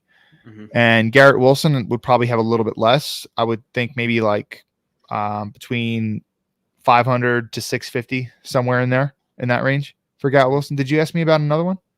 I said Barrios and Mims if you want to throw those guys in there too. It's kind of hard with Barrios. Barrios is going to have less than 200 receiving yards. Definitely. Really? Yeah. You think he's going to have more than that? It depends. Like, I mean, total yards and stuff. Total yards, because he's going to have some rushing yards in there too. Yeah, it's just like, are they? He might even have some passing yards in there too. Are they going to make him the primary gadget guy, or is are you going to take advantage of guys like I think people almost overlook Moore's ability with the ball in his hands now, and Garrett Wilson's obviously great with that too. So does Barrios, is he the primary guy, or do they kind of factor in Moore and Garrett Wilson as well, because they're not slouches at that either. So for me, I'm pretty similar with you, Kyle. Like, Davis, like 50, 60 catches, maybe 750 yards ish. Garrett Wilson, I'm feeling like, 550 to 650, like you said, maybe 4 or 5 touchdowns, 6 touchdowns, maybe. Barrios, 250, maybe. Mims, we were saying like even we'd be ecstatic with 300 yards. Right now, if you had your prediction, like this is it, pen to paper, I'm going to say Mims, 17 catches, 185 yards, and 2 touchdowns. Like the thing is, you also got to consider this. So I was just talking about how Corey Davis could very well miss 3-4 games this year, and nobody would be shocked if he missed 3-4 games. Mm-hmm. Corey Davis, ex-receiver, right? I know they're going to do a lot of moving with all these guys, but Mims, just from a body standpoint, is the most natural replacement for Corey Davis, more so than Braxton Berrios. So that right there, and Mims could have a pretty decent game. I mean, the talent's there. So I feel like Mims is going to have more receiving yards than Berrios. I think. Okay. That doesn't mean he's going to have a lot. I mean, I don't think that Mims would have much more than 300. Mm-hmm. You know, but yeah. So that's my answer. I was looking at my next one, Kyle, because I'm gonna go first with this one. I saw the number. The last second, I'm just gonna change it just because I can't see it be that close. But rush yards. Okay. Yeah. Okay. So I think I got to go first. No. You go first this time. Yeah. So I just changed it. Should I go with what I wrote? I'm gonna go with what I wrote down. I forget exactly. Your first instinct is usually good. Yeah. Okay. So I'm gonna go Breece Hall. I just changed it to a little bit over 1,000, but before that I had like 9. I'm gonna put 957 yards for Breece Hall, just a little bit under 1,000. It's gonna annoy some people, but I got over the 1,000 with more. And again, this is not a. I'm not shit on Hall. I think that Hall and Carter could legitimately have 2,000 all-purpose yards together, which would be fantastic. But again, I'm just considering that you still have Michael Carter, you still have Coleman, you still have to get targets to CJ and Conklin and Corey Davis, etc. So 957 rush TDs. He's gonna have eight rushing touchdowns this year. That's what I'm feeling on top of my head. So okay, so I also was gonna put Breece in the 900 range, and I was like, yeah, I think giving him 1,000 is probably gonna be a little too much. But then I thought, well, he's a rookie, and he could, rookie running backs usually, they do quite well often. They're fresh. And then the thing for me is like, it is a 17 game season now. So like, while 1,000 yards, and I was like looking at the amount of receivers that went over 1,000 yards and the amount of receivers that had over 100 catches last year. And it was like, wow, this is a lot. And like, I was a kid who, I always used to go through when playing Madden, I would look at like previous seasons and stuff. And it's just interesting, like how much more like receptions players have now and receiving yards and things like that, because the passing game has evolved so much. But anyway, the point is that extra game I think is gonna, kind of affect stats a lot, and you got to kind of always consider that when you project and kind of not think of stat lines from the past. So sure. I with the 17th game, I put Breece Hall at 1,020 yards. Okay, that was my thinking, and I have Michael Carter with 8 rushing touchdowns. Okay, I was gonna ask that. So the thing I said I was going to ask was, okay, 957 yards. I don't know how many touchdowns you have for Breece, but you have 6 for Carter, and that's the highest. No, I said 8 for Carter. Oh, 8 for Carter, and that's the highest. Okay, I have Hall at 8 just because I think he's going to break maybe 4 or 5 runs that are, maybe 20, 30 yards. But I agree with you, and that'll be awesome, man. I think a lot of people. If Breece has like 4 touchdowns that are like 20 plus yards. Oh, ecstatic. But a lot of people would think, okay, he's the power back. To me, again, 1 yard line right now, I'm putting Carter in over Breece. People might think I'm crazy for that, but go watch. He's the better short yardage back right now. But with that, I had Carter at 615 yards, 6 rushing touchdowns. We're going to have 14 rushing touchdowns from both the running backs combined. And then I was going to ask you the question of, do you think they both combine for 2,000 all-purpose yards? And to me, based on my stats, I would say Hall's going to have 957 yards, maybe 250 yards receiving. Carter's going to have 615. So now we're at like 1,800. He's probably going to have 102 yards receiving. So I would say that the Jets do break the 2,000 all-purpose yardage mark from their running backs. I feel pretty confident with that. I do feel pretty confident with that, with those two. Okay. Unless there's like an injury or something. And in terms of a Michael Carter stat line, I was thinking he'd probably get around like 650, 700 something yards, something like that. I'm at 615 with 6 rushing touchdowns. Now, how many touchdowns did you have for Hall? Because you had Carter. Yeah, I actually didn't even think about that or write that down. I think you do the opposite. I think 6 is fair. Okay, so I said 8 for Hall, 6 for Carter. You said 8 for Carter and 6 for Hall. Past that, Kyle, we'll throw this one to you first. I honestly might be overstating the goal line thing, truthfully, to be honest, but I'll stick with it. Next, let's just do sacks, just straight up sacks. Who was the leading sack getter for the Jets in 2020 or 2022? Sorry. I have Carl Lawson with 8. I had him for 9 last year. I took him down 1. I don't feel super confident in it, but just because I feel like is he going to play 17 games and he's never had a really high sack total? So I'll stick with Carl Lawson with 8. I mean, dude, like if he's pretty healthy, he should get 8. Yeah. I feel like that's a number that's like almost like I'm like almost like lukewarm on. Like I would take that, but I think he'd be so much more than that. Like with assuming he definitely can be. We might look back, God forbid, knock on wood, this doesn't happen. Like if he had another big injury this year, like his career could be one of those big what ifs. Yeah. Right. Because he's missed so much time, and like there's just so much talent there. And like even like he's a first round talent coming out of Auburn. He slides to the fourth round because of injuries. So anyway. My leading sack getter, I have Quinnen Williams, a bounce back year with, well, I guess a relative bounce back, 10 sacks. I think I said 11 last year. He's going to have 10 this year. And then I'm going to be in a situation where like, okay, his first 3 years were solid, but not great. Now this year he exploded out. Are we going to pay him $20 million? And I'm going to feel conflicted. So it's going to be a great thing, 10 sacks, but at the same time, I'm going to be like, so that is what it is. I don't know. Q10 sacks. It's going to be pretty hard. I think it's going to be, honestly, I think it's going to be really like split up between, guys like Curry and Martin and him and Solomon Thomas. So you might not get 10. If I really had to bet my house on 10 or over for Q, I'd probably say under, but for the sake of this show, I'm going to say 10 sacks for Quinnen Williams. Tackles for loss, Kyle, I'll go first. I'm going to say it's his brother. I think his brother had like 11 or 10 or 11 last year.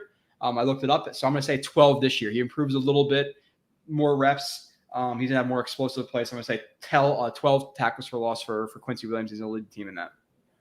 And some of them were really impressive too. Yep. I'm going to say Quinnen Williams for tackle for losses with 12. But I also That's wrote a really good season. Yeah. I also said I could see JFM potentially getting this stat, now that he's going to be playing more 3-tech where I think he's much better. I see Whitehead getting a couple too, 5, 6, 7, maybe. Say that again? Whitehead. Okay, yeah. Mm-hmm. Next, Kyle, tackles. What was Jamal Adams' highest tackle for loss season with the Jets? Curious. Do you know? The chat's gonna have to help us out on that one, unless you can Google it quickly. But yeah, they can be able to. I'm way up in the chat. I'm like 620, so we're gonna fly through the chat at the end of this once we get through all these superlatives and stuff. But tackles for loss side, Quincy tackles. I think Mosley had like 140 last year or something like that. Or it was like 168. 168. Okay, total. That's a lot. I'm gonna move it up just a tad from what I'd say. I'm gonna say 120 tackles. I think that just having better players up front, having better players in the secondary, he's not going to be always that guy to bring the ball carrier down. So it's going to drop 40, which is good for him. He's not going to be overtaxed like he was at times last year. 120 flat for CJ Mosley with tackles, which is really hard to predict, to be completely honest. But again, for the sake of the show. And definitely probably out of all the stats that we mentioned so far, maybe the most meaningless. Yes, okay. Sure. So apparently I wrote like 120 something for Mosley last year, but I wasn't really considering solo versus combined. But anyway, I have CJ Mosley 152 combined, 55 assists, 97 solo, if I did the math correctly. Wow. Okay. You got really into the weeds there with the solo. That's good. You're a little bit higher on his tackle totals than I am, but I think you're probably. But I did knock it down from what he had last year, thinking that he's not going to have to do as much. True. Okay, so Kyle, we'll get into the offensive rank and defensive rank. Again, I don't know necessarily how this is formulated. This is more eye test than where we think they would fall in the league. Again, this isn't PFF, this isn't anything. Just general feel. Where do you think the offense and the defense rank in the league? Oh, this is the stuff that I didn't have. This is why I told you to send me your list. I didn't have this. Okay. Still pretty easy question to answer. In terms of the offense, I think that they're going to be above average. I think that they can get in like the 13, 14 range in terms of best offense. I have 13th. I have 13th best offense for the Jets right now. Okay, cool. Yeah, and I think that they're going to be one of the more balanced offenses. Like take the Bills, not last year's Bills, but the year before that. Like, and obviously Josh Allen gives you some rushing too, but like they were like really, really, really pass heavy. And sometimes you get these teams like if a lot of those Drew Brees years. He's thrown for 5,000 something yards. Like it's really, really, really high pass percentage. Some of these Packers years where they didn't have great backs, they threw the ball a ton with Rodgers. But I think the Jets are going to have like a really, really balanced offense too. So yeah, I'll say 13, 14. Well, you know what? I gave you shit when I said you got to give me a firm answer. So we'll both go with 13 since you happen to say that in terms of offense. Okay. Do you want to go to defense now? You should say your defense first. I'm going to stick with what I wrote. You know what? I'm just going to go with my gut. It's going one spot higher. So, again, how do you formulate it? You know what? No, going with what I wrote. I'm saying the 20th best defense. And I think part of that is that they're going to struggle early with some of the run games they have to face. Last year, they were probably 32nd in the league. They were probably the worst defense in the league. So I think Maybe the Jaguars might have been worse. I think taking a leap up from one of the worst defenses, if not the worst defense, to respectable, a little bit below average defense. A defense, again, how do you calculate that? I'm not sure, but I think they're going to be defense that's going to force from some fumbles and have some interceptions. So that'll also maybe make the defense better than it really is on paper, because they might allow a lot of yards but force some turnovers. So I would say 20th, however we quantify that, which again doesn't sound great. But I think with an above average offense and a slightly below average defense, you're looking at a team that gets 8-9 wins. So that's where I'm going to fall. Okay. I'll go 21st ranked defense. I almost want to say a little bit lower, but then I continue to think about how much the secondary is improved and how much I like Sauce, and it's hard for me to say much worse than that. Okay. And then go ahead.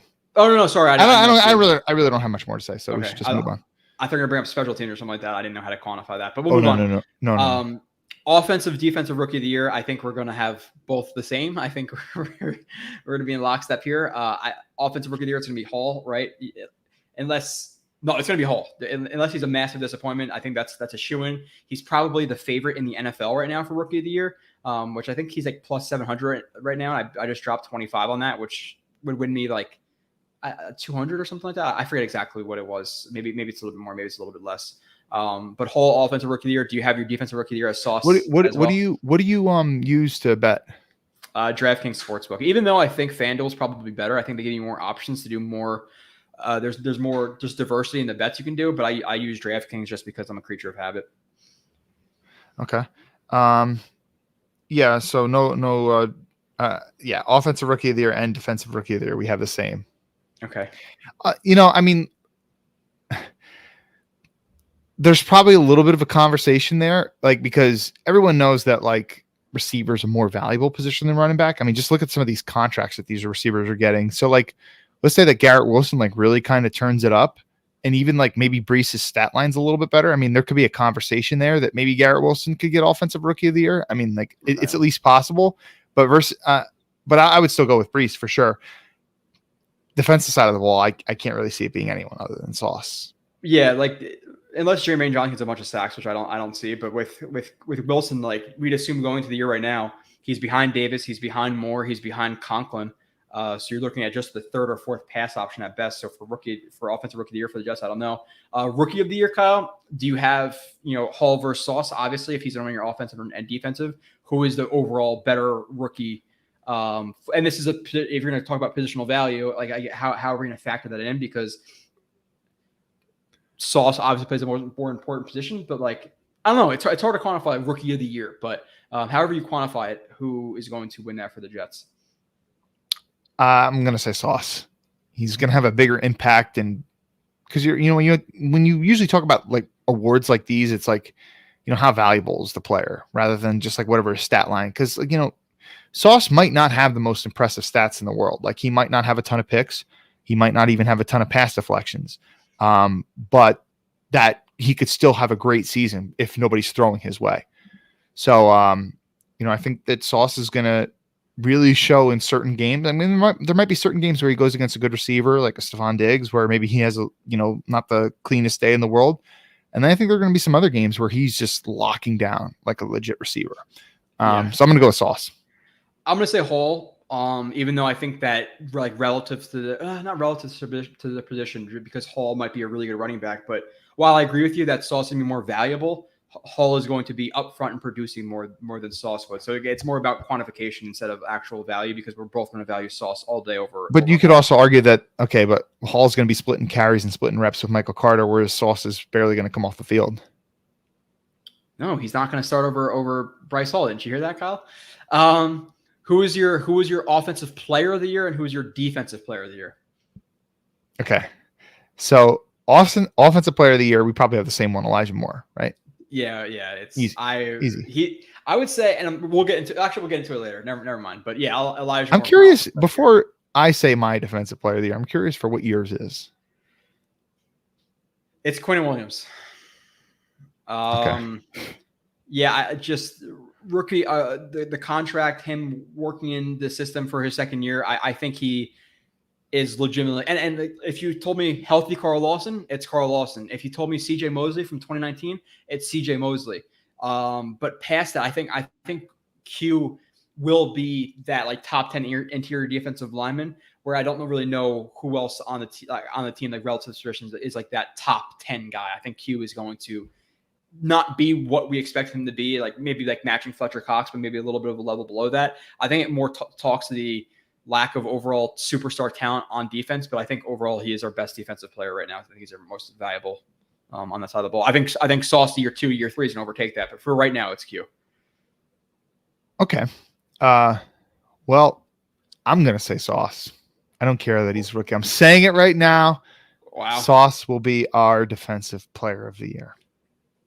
That's great. Hey, Q is one of my favorite players too, but Sauce is like, it's a guy who we really, really backed really, really early, which I did for Q2, but he's more recent. And to me, Kyle, like I love defensive linemen, but you know how much I love corners. So if we can get a lockdown corner, like with the negative Sauce, like it's fucking awesome. So I'm hoping it's Sauce too, but I'm going to say Q.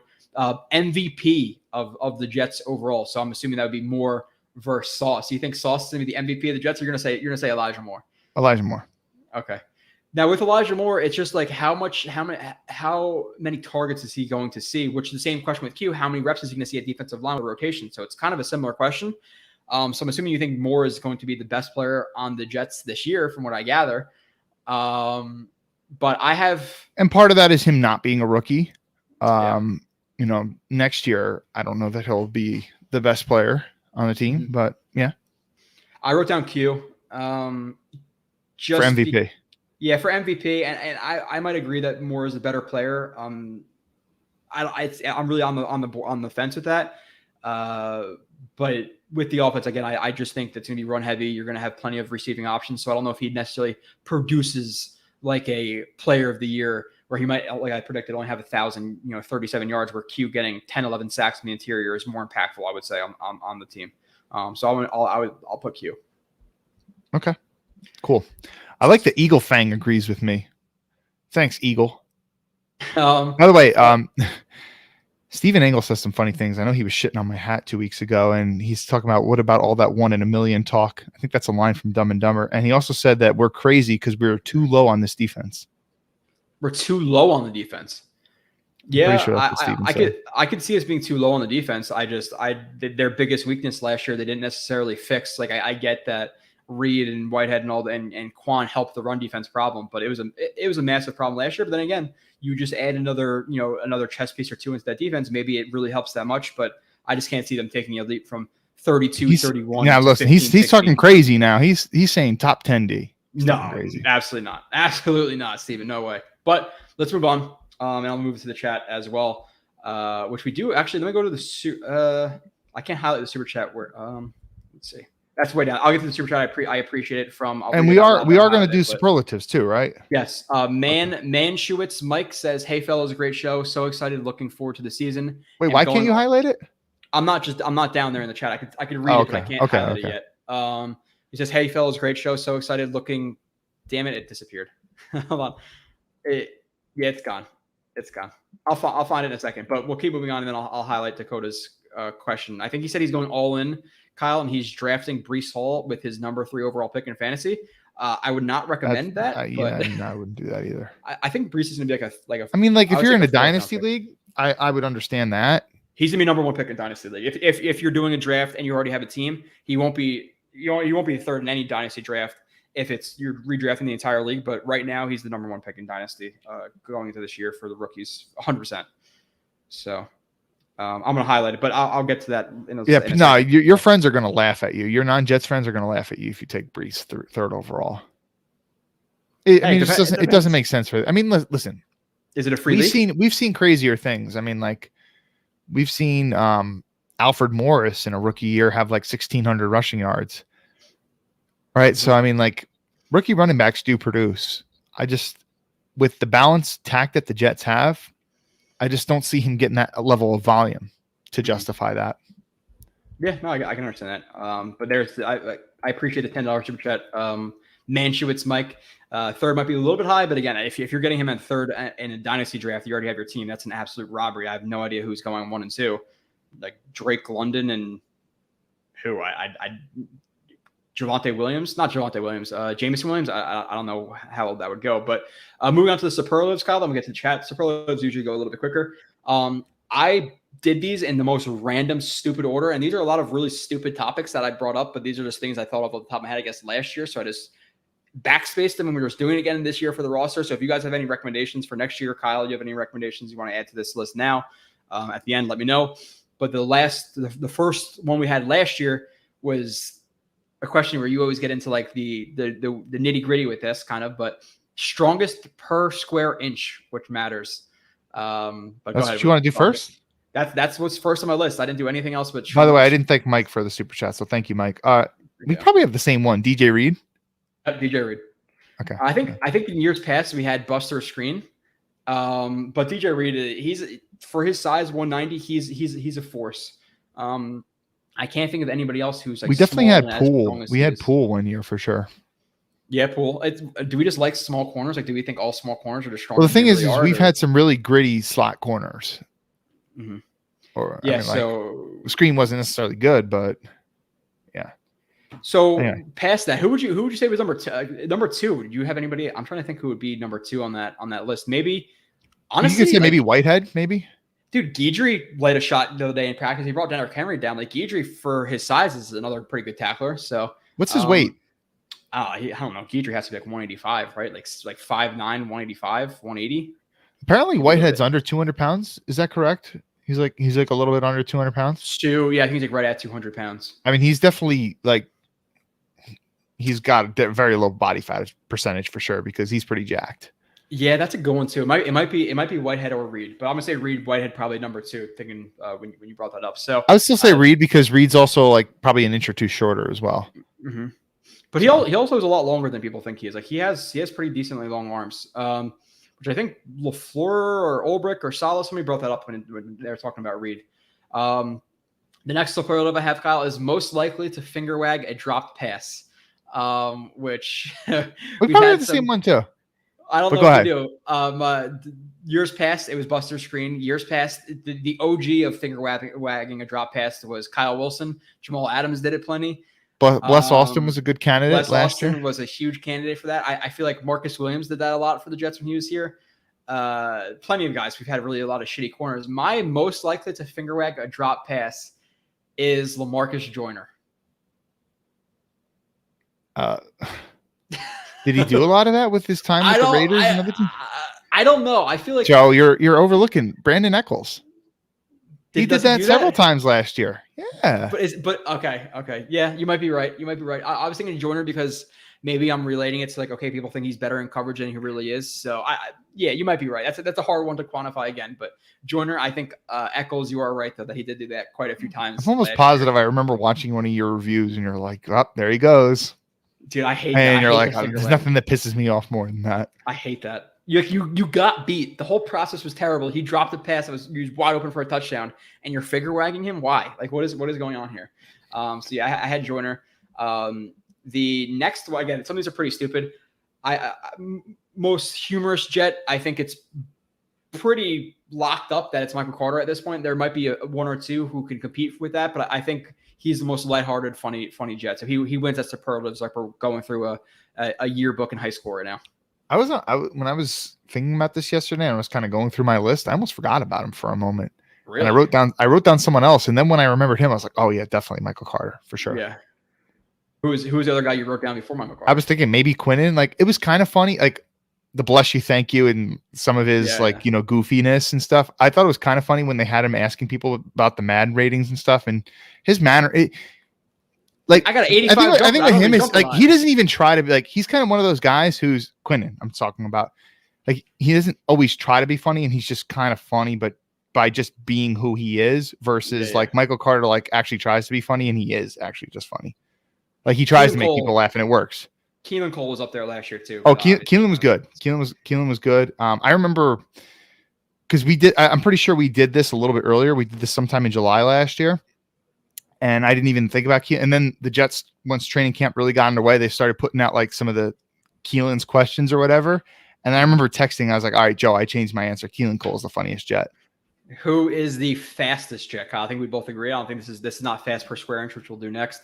I have Guidry as the I put him too. Of all burners on the team. Yeah. I put him too, but there's also part of me that wants to say Elijah Moore because I know Guidry, you straight 40-yard dash, it's going to be Guidry, but it's not like even earlier in this career, it's not like we've seen Guidry chase someone deep downfield and run with a really fast receiver downfield. So like he's kind of more playing in the slot, so we haven't kind of like always got to see his speed on the field, and we know that there's a difference between track speed and football speed. So for sure, but I still wrote him down though.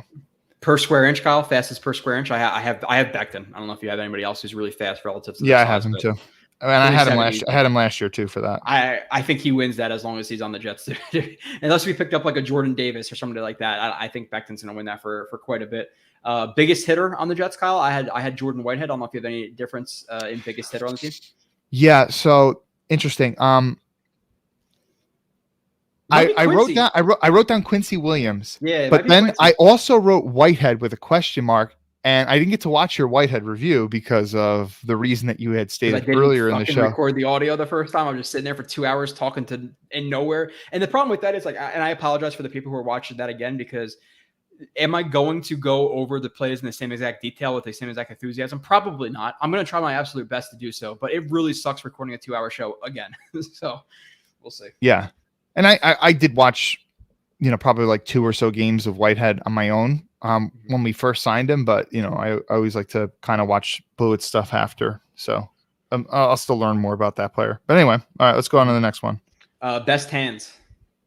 Conklin, really? I'm going to say I put Elijah Moore. I think Conklin at times, and I highlight this in the review, some of the weaknesses or the strengths I put in are so minuscule, it would be really boring for me to break it down, Kyle. Like, I'm sure you can relate. There's just some stuff you see as a little trade. Like, oh, look how he broke right there. His hips are really low. Like, that's good. Like, I'm not going to highlight that in the film because you want to do more splash plays, whether it be good or bad, to hold the attention. But with Conklin, he doesn't attack the ball as much as I consistently want him to, and more part of one of his best traits is the fact that he attacks the ball too, which is his confidence in his hands. So I would say Moore has the best hands. I think honestly Mims is probably up there too. I had Mims last year. That's what I wrote down for last year. Yeah, but after the performance we saw from him last season, it was hard to write him down. But honestly, Moore had a couple bad concentration type of drops last year. Earlier than late, yeah. Earlier, but I mean, dude, I loved Moore's hands and the way he attacked the ball at Ole Miss. Mm-hmm. So a lot of it could have just been like his head, like going back to the Zach Wilson quote that we mentioned probably about 30, 40 minutes ago. Uh-huh. Sometimes when you're thinking too much and you're a rookie, you're kind of thinking about scheme and what's your responsibility on this play. And, what is the defense doing? You're not as comfortable yet. You're thinking more, and it leads to more concentration drops. So he has very good hands. I think if you pick him, I'm not going to really argue with you there. I'm just telling you why I picked Conklin at this point. Mm-hmm. 750, Kyle. So we'll move through these a little bit more speed.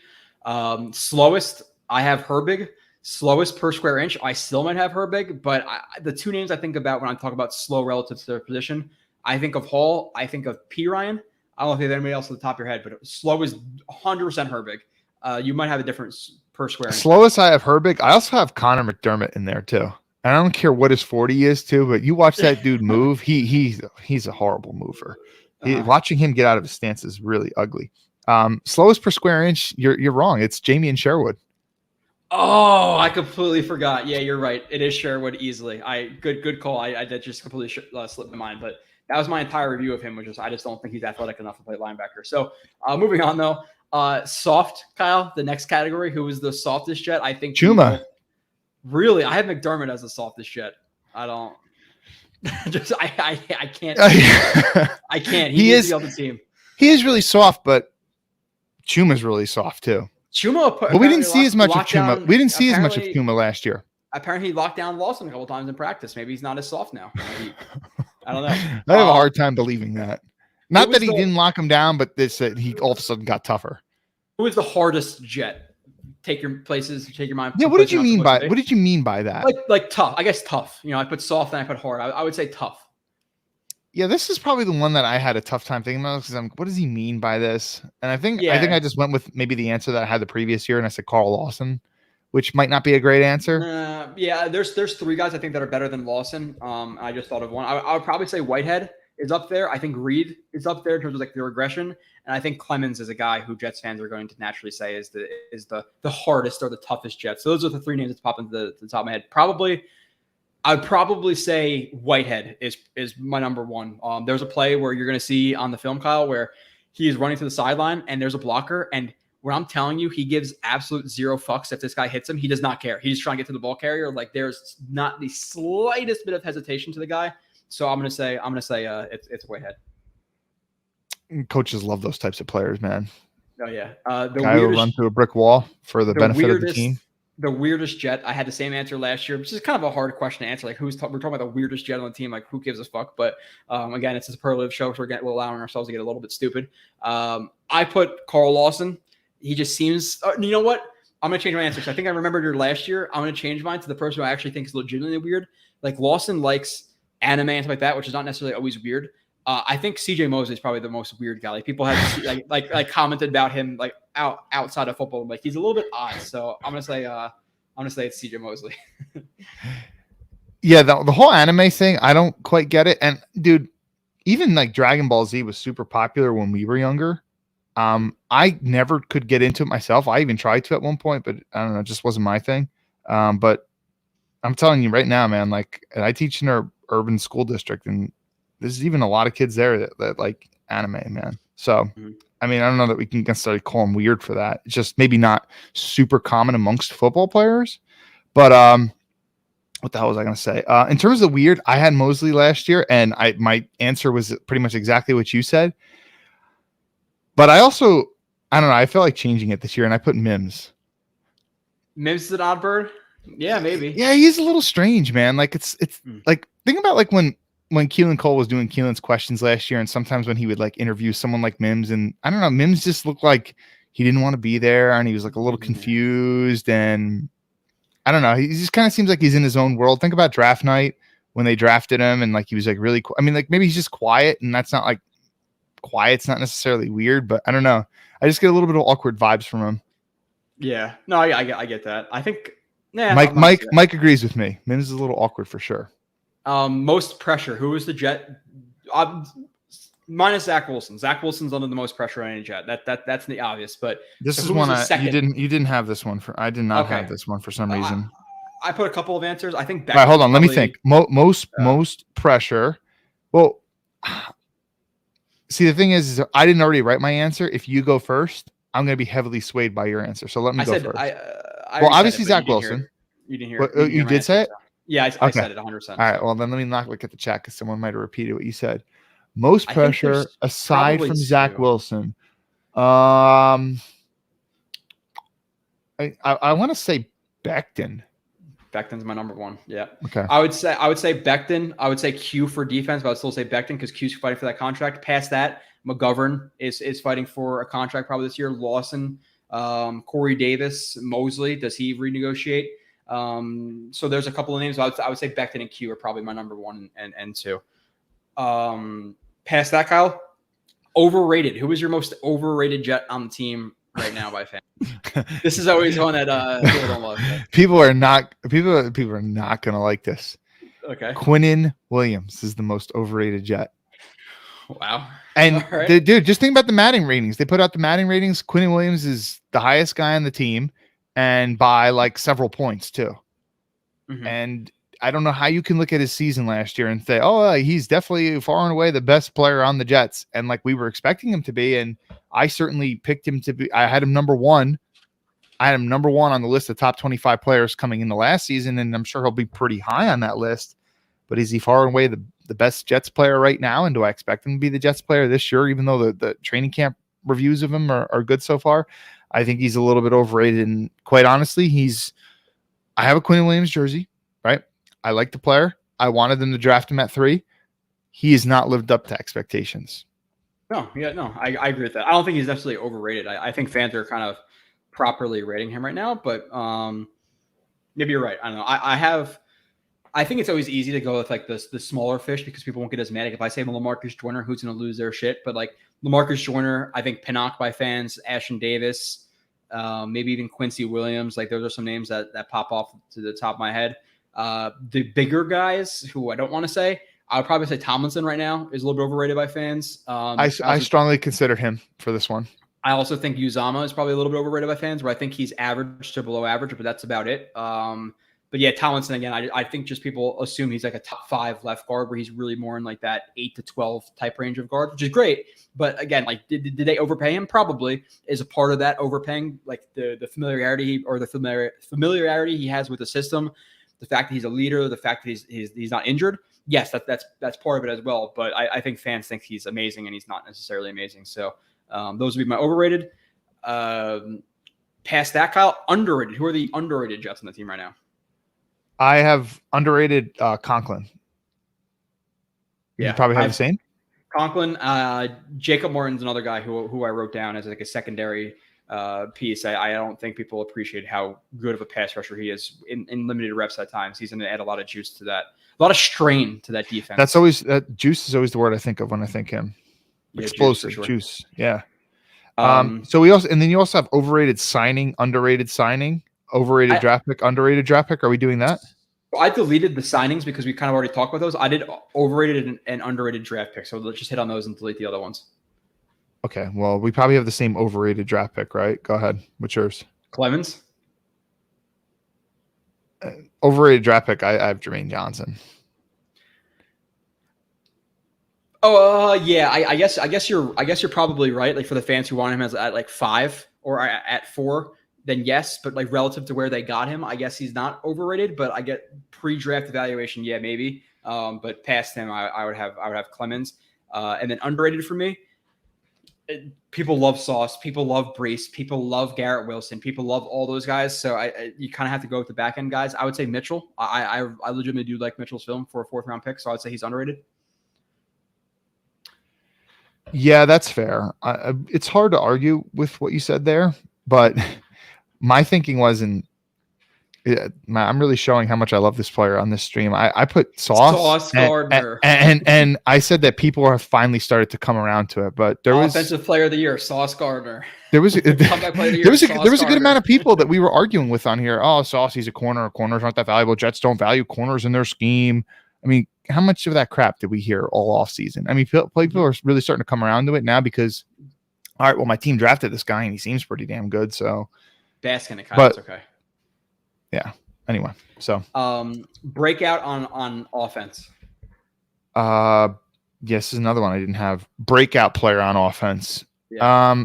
We can't consider Elijah Moore breakout because he kind of did break out in the second part of the season. Did he though? You know, that was 5 or 6 games. If he comes in here and he has like 1,100 yard season, like you're to the point. All right, if we're considering breakout to the point where like he's going to become a household name and like everybody's going to wish that they had him on their fantasy team, then yeah, sure. I mean, it's hard to argue that Elijah Moore won't be that. Yeah, I have actually I put breakout on. So breakout on offense, I had Elijah Moore. I had AVT as another guy. I think he's going to be like that Pro Bowl level guard this year. Breakout on defense. I expect him to take a big jump for sure. Breakout on defense, I put Q, but I don't think he's like a breakout. Breakout on D. I don't like I'm going to say Quincy Williams. I guess maybe he'll establish himself as a decent starter from a guy who's a waiver wire pickup. So Quincy Williams, but I can't really think of a ton of other great ones. Okay, I have 2 more in here, then we'll go through a couple other ones. We'll get to the chat really, really quickly. So we're already pushing. Yeah, there's definitely some that I did not have that you had. Who is your least favorite current Jet, Kyle? Oh man, I don't have this one either. Damn it, Joe. Who's your least? Last year was easy. Just chalk it up. Alley-oop. It's Blitz Austin, but we don't have that alley-oop this year. So my least favorite Jet. Oh man, it's hard because I actually do like a lot. Probably Connor McDermott.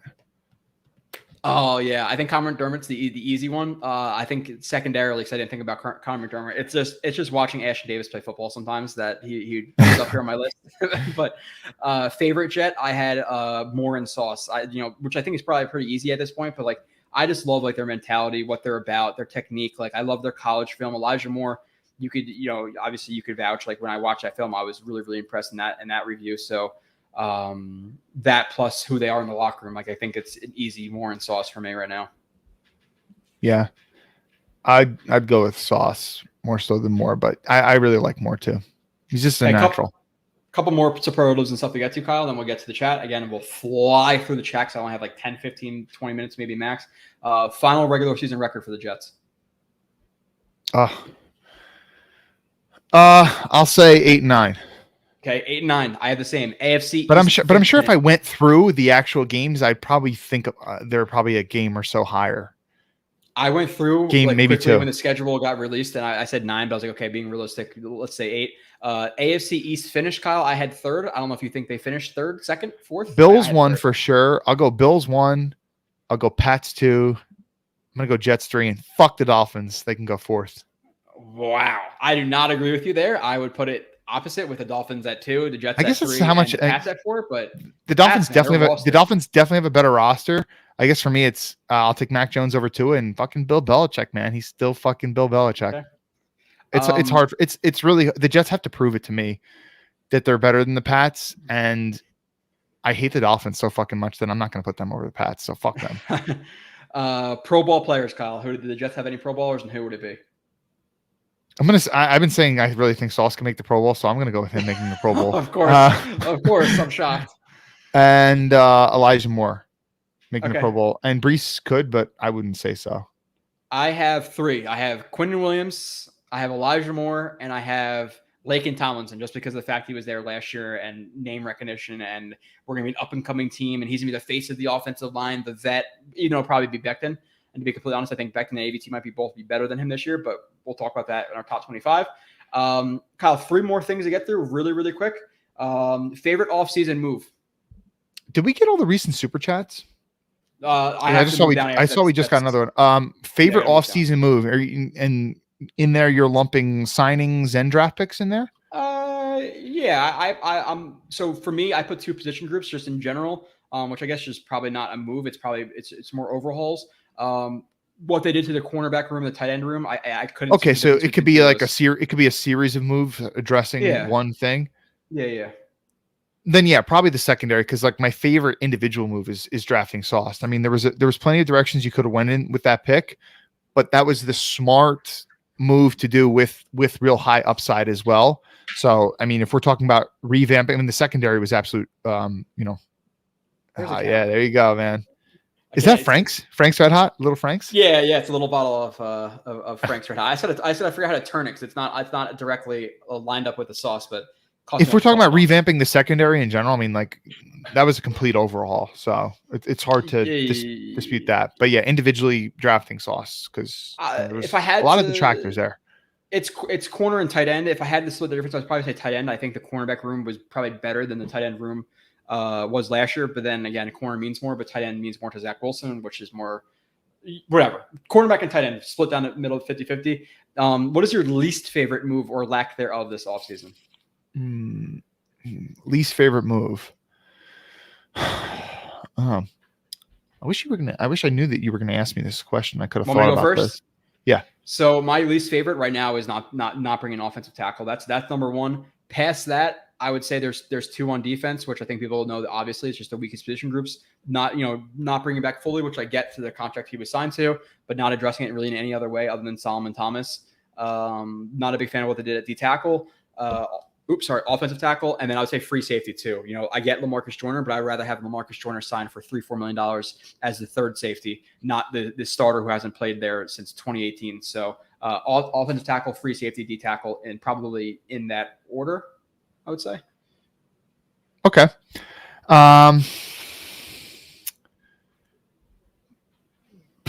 I'll probably say just because they haven't addressed backup offensive tackle that's where I'm going to go right now because it still hasn't been done yet. I mean, but he has addressed some of the other areas. So I didn't even know this was in my list until I scrolled all the way down, Kyle, but I'll just do it really quickly because apparently we did this last year. Tell me if it's any different because you might not even have this list, but ranking the position groups on the Jets. Didn't we do that already? Ranking the position groups? Did we? Did we do that like last week or 2 weeks ago? Oh, I think we did. Because I have quickly on my list right here, I have running back, corner, O-line, D-line, receiver, tight end, quarterback, linebacker, safety in that order. I don't know if you disagree with anything there. You said it really quick. It sounded nice from what running back number 1, corner number 2, offensive line number 3, defensive line number 4, wide receiver number 5, tight end number 6, quarterback number 7, linebacker number 8, and then safety number 9. I might flip receiver and D-line. Okay. Yeah, I can see that. That might be the only thing that I would probably quibble with. Okay, so Kyle, that is it for the superlatives. Let's move through. We're gonna move through the chats. I am sorry, I'm gonna miss a lot of your chats. I'm not gonna be able to get all the questions because it's already 8:06 and I have work, so that is a blast. But let me move through and see if anything really sticks out. Kyle, is there any other topics you can think about bringing up next year? Because I always try to think of superlatives and stuff, but I don't want to make it too dumb. Like, oh, who's the jet who can eat the most? Like, I'm trying to make it not that dumb, but it's kind of fun to talk about some stupid stuff like that. So, well, hey, Joe, we didn't do the 3 on the island that I want to survive. Do you want to do that while I find some questions? I thought that was a pretty interesting discussion that we had last year, and then you didn't bring that up this year. I wrote it down. Did you write it down? No, I didn't. I didn't even think about it this year. All right. Well, then I'll tell you my 3. Well, actually, do you want to try to shoot 3 off the top of your head quick? Well, last year I said McGovern, which McGovern still carries because he hunts, and I've seen pictures of him hunting. And I have him too. Last year. You persuaded me. You persuaded me with that one. Yes, that's very valuable. We have a picture of him with the turkey, so he hunts. So you need a hunter. Yes.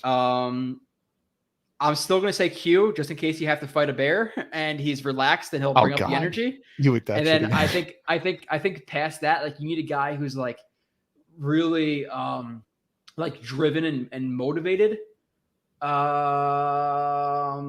DJ Reed doesn't like French toast though. I was going to say DJ Reed, but until that, you're not going to be eating French toast on a fucking island. No, I know, but I still can't trust him. I was going to say Uzama, but he calls it Taylor ham over pork roll. So fuck that guy.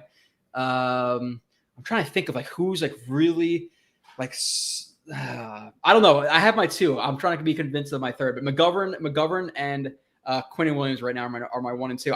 It might be Elijah Moore or DJ Reed's probably my next. I'm putting Elijah Moore because the dude's just a savage. So Elijah Moore, Connor McGovern, Quincy Williams or Quentin Williams are my 3 on an island. So I said McGovern for his hunting abilities. I said Michael Carter because number 1, he's funny, and sometimes he gets injured a lot though. Listen, if you're on an island and you're trying to survive, you might not survive, but at least, try to have someone brighten up your spirits. Nobody's going to brighten up your spirits when you're dying from heat exhaustion and starving to death. It's not oh, Michael Carter is funny though, guys. But listen, Michael Carter is also versatile, right? He's versatile. He's young. He's got a good work ethic and he's loyal. So that's another reason too that I picked him because his loyalty is gonna be tested on the island when you guys break up into groups and start eating each other. Is that what you're saying or something like that? And I have Flacco too because he's a veteran, 37 years old. He's been around the block. He knows some things about life and stuff. All right. So those are my 3.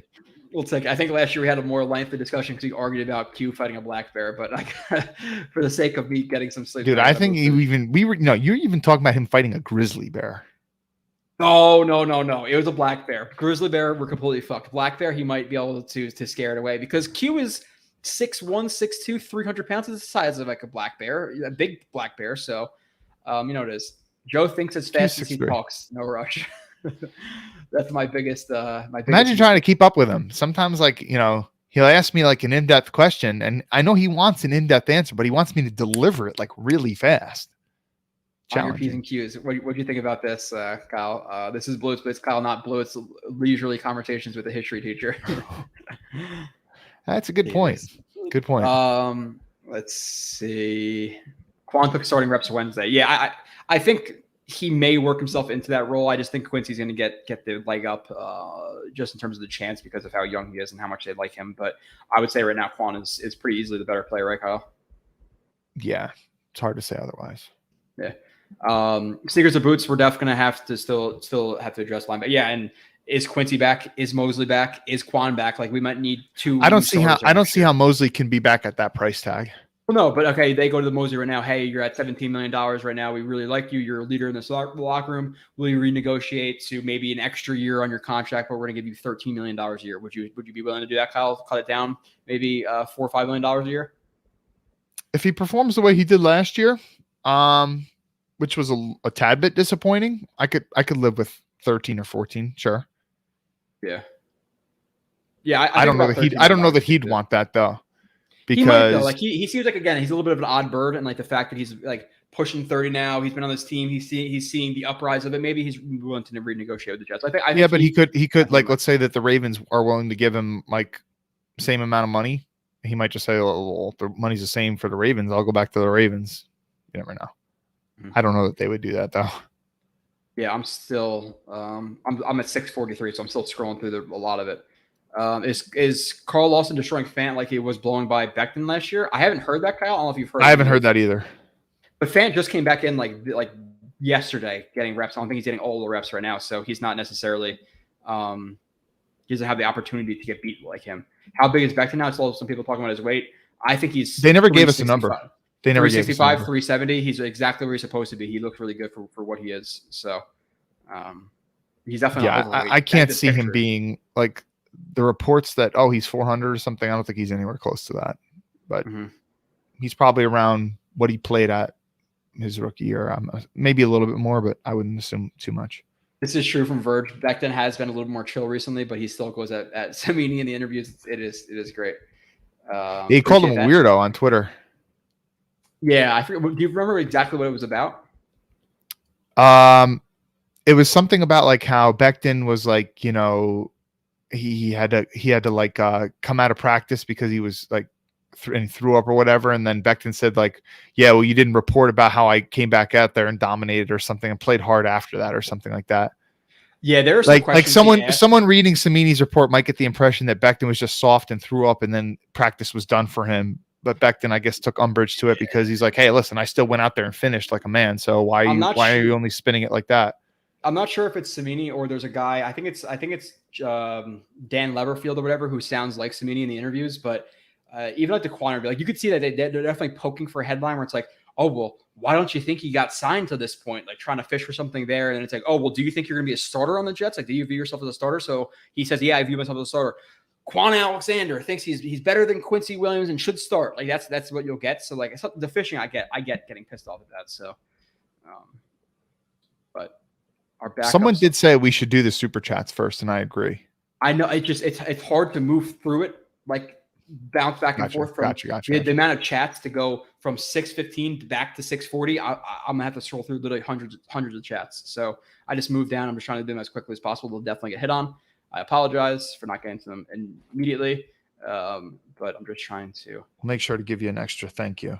Steven just says he's been on Carnivore. I don't know if your thoughts on Carnivore.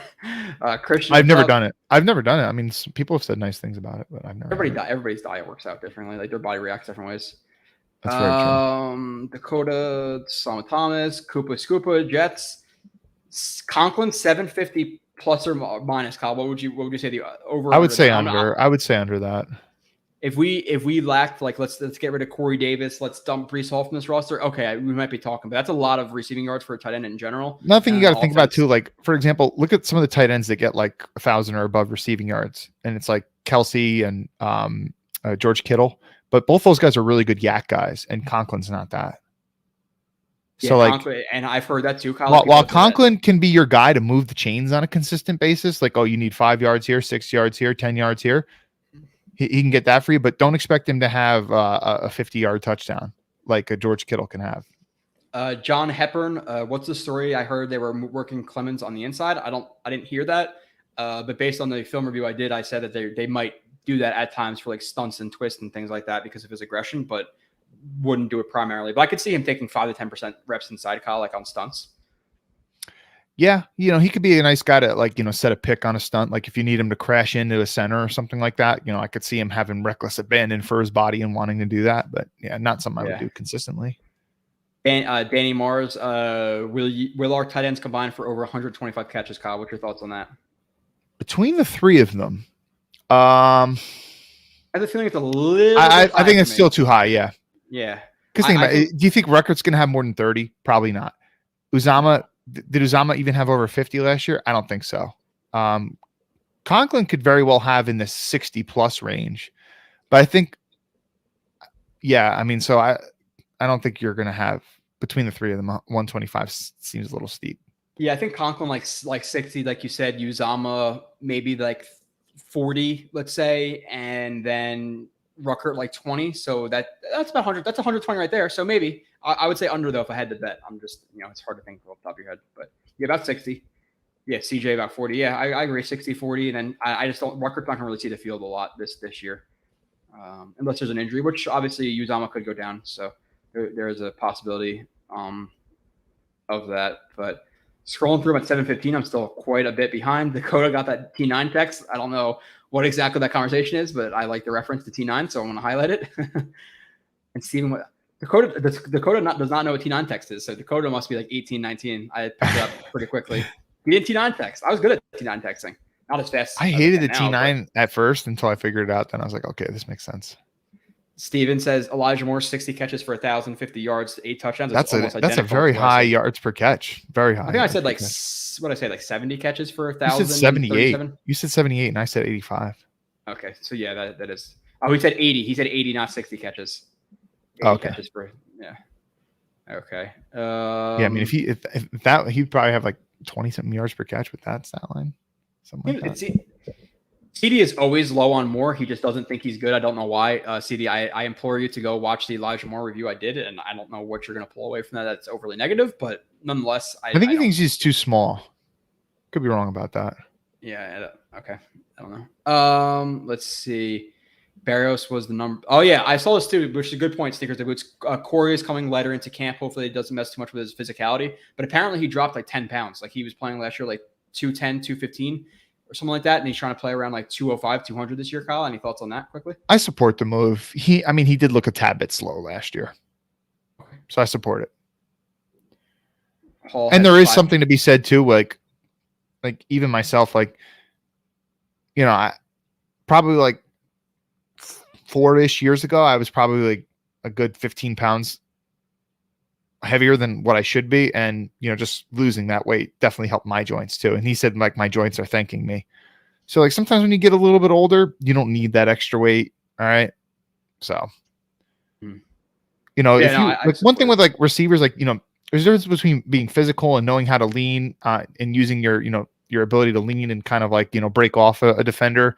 Some of that just comes with experience. You don't necessarily need physical, force and, weight poundage and strength to do it. It's kind of like, I'm not saying he could like drop down to 185, 190 and be effective, but I think it's overall a good move because he does need to, speeden up a little bit, because I think that sometimes like, there was times where you want him to pull away from a defender or get out of a break a little bit quick. And I feel like losing 10 pounds will help him do that. But anyway, go ahead. Jamal Adams had 10 tackles for loss last season in New York, his most in New York, which I think Quincy. So I did ask that question. Year, yeah. So. Yeah. Thank you, Mike. We have a superstar hand with Mankiewicz Mike. He said he heard him. Steven said he heard him call into Sirius XM. So who hosts a Jet show on Sirius XM?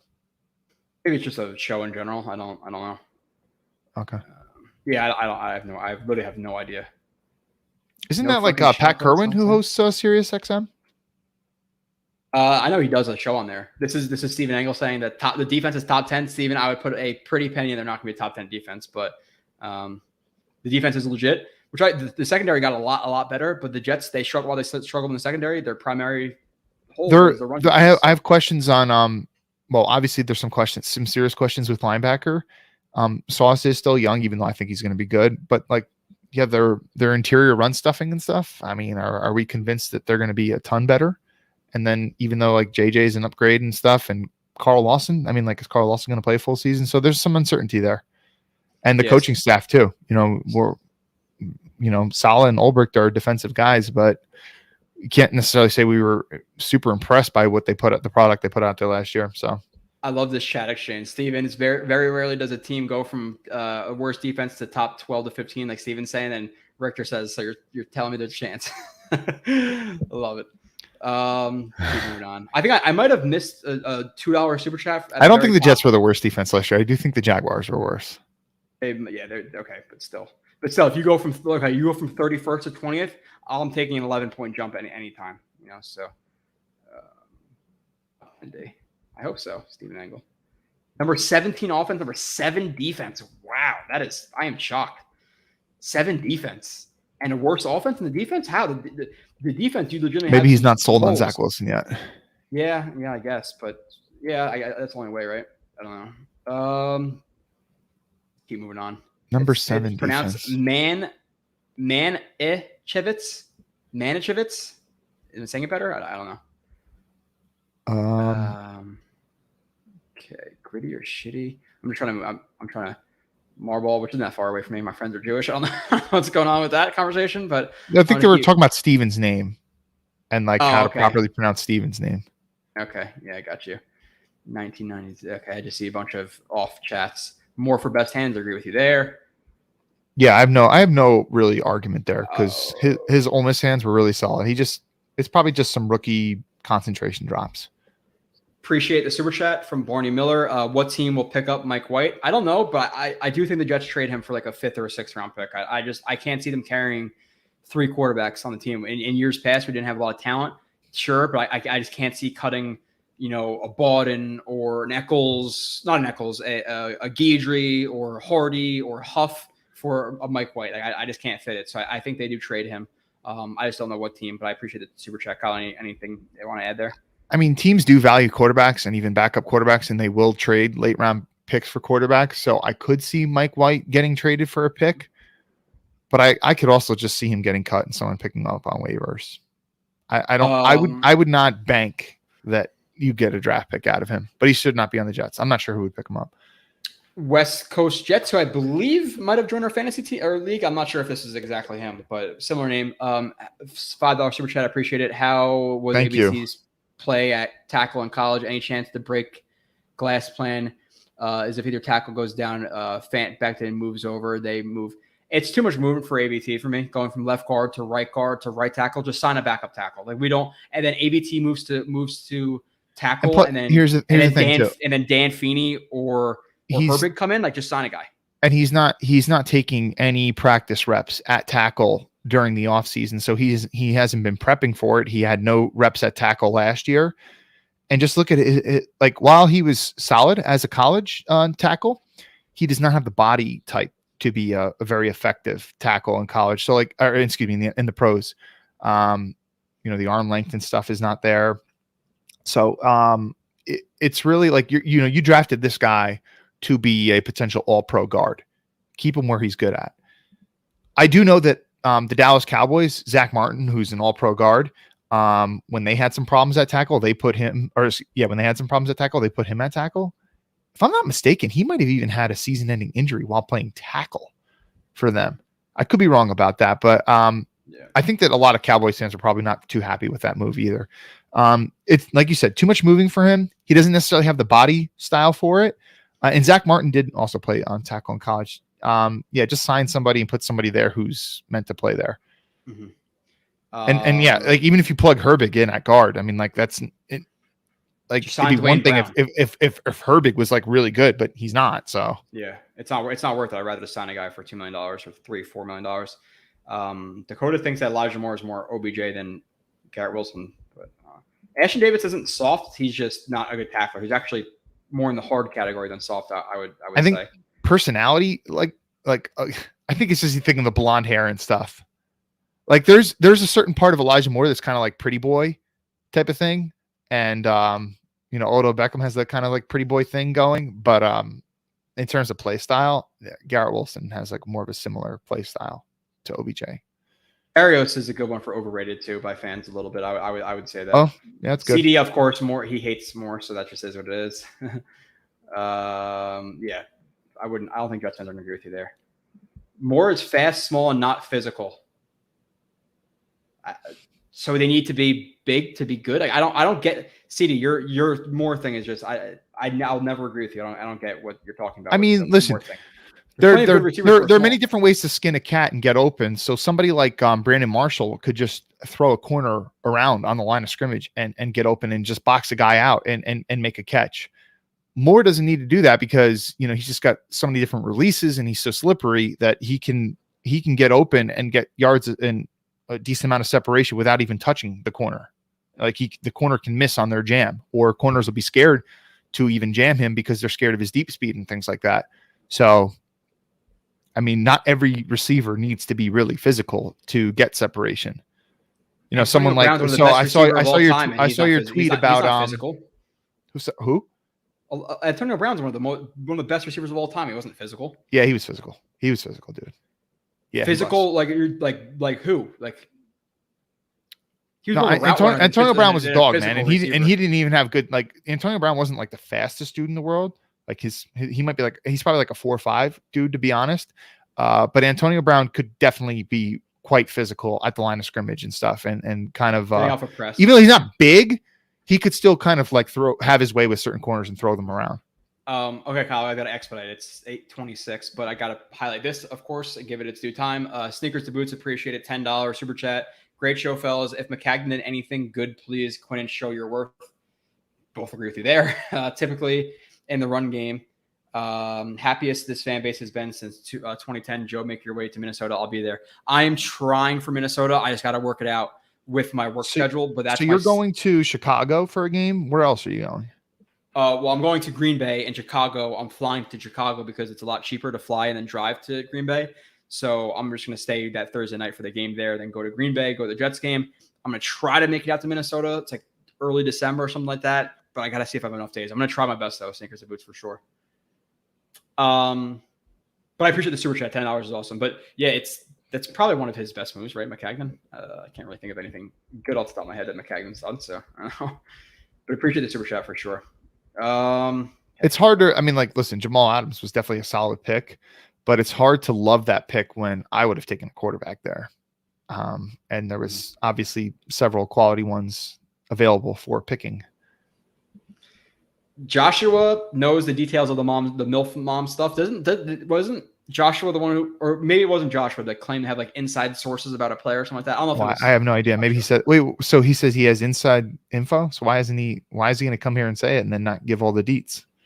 Oh, Barney, I apologize. Yeah, you missed my $2 chat. I apologize. I'm highlighting this now because I can't go back now and find it. It'll be almost impossible.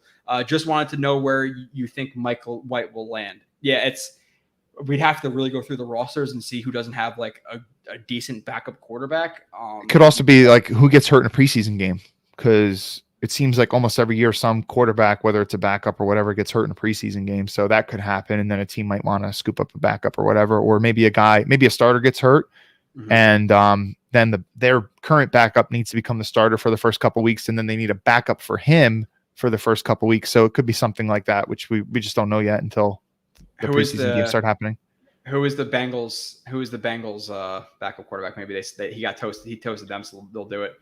I think it's, for his size. Isn't it the Oregon State quarterback from a couple years ago? Maybe not. I don't know. Yes. CD, I still don't know what you mean. Like, you're physical enough to be an every down receiver. You could be a finesse receiver and still be really good. You don't have to be physical to be a receiver necessarily. So I just like when you watch his 6 games that he had where he was lighting everybody up, was he not physical enough when he was absolutely toasting Byron Jones for like a 60-yard touchdown? Like I don't get what you're saying.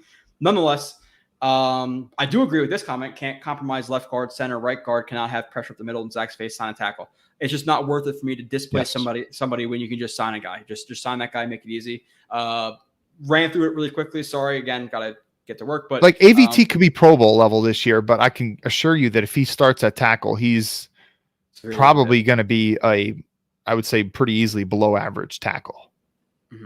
Kyle, last words before we jump off. I have nothing else to say. It was fun. Preseason games are starting soon. I'll be at training camp practice this Monday. So if anyone's there, you could reach out on Twitter or whatever.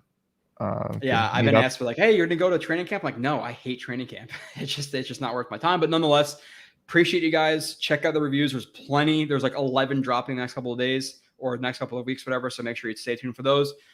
Next Wednesday show, I'm going to be joined by Nania and Sabo, recapping the offseason, talking to those guys. The week after that, Kyle, we're going to be talking about preseason games. We're going to talk about top 25. We're going to do roster predictions. So I am really looking forward to some of the future shows, but I appreciate you guys, and we will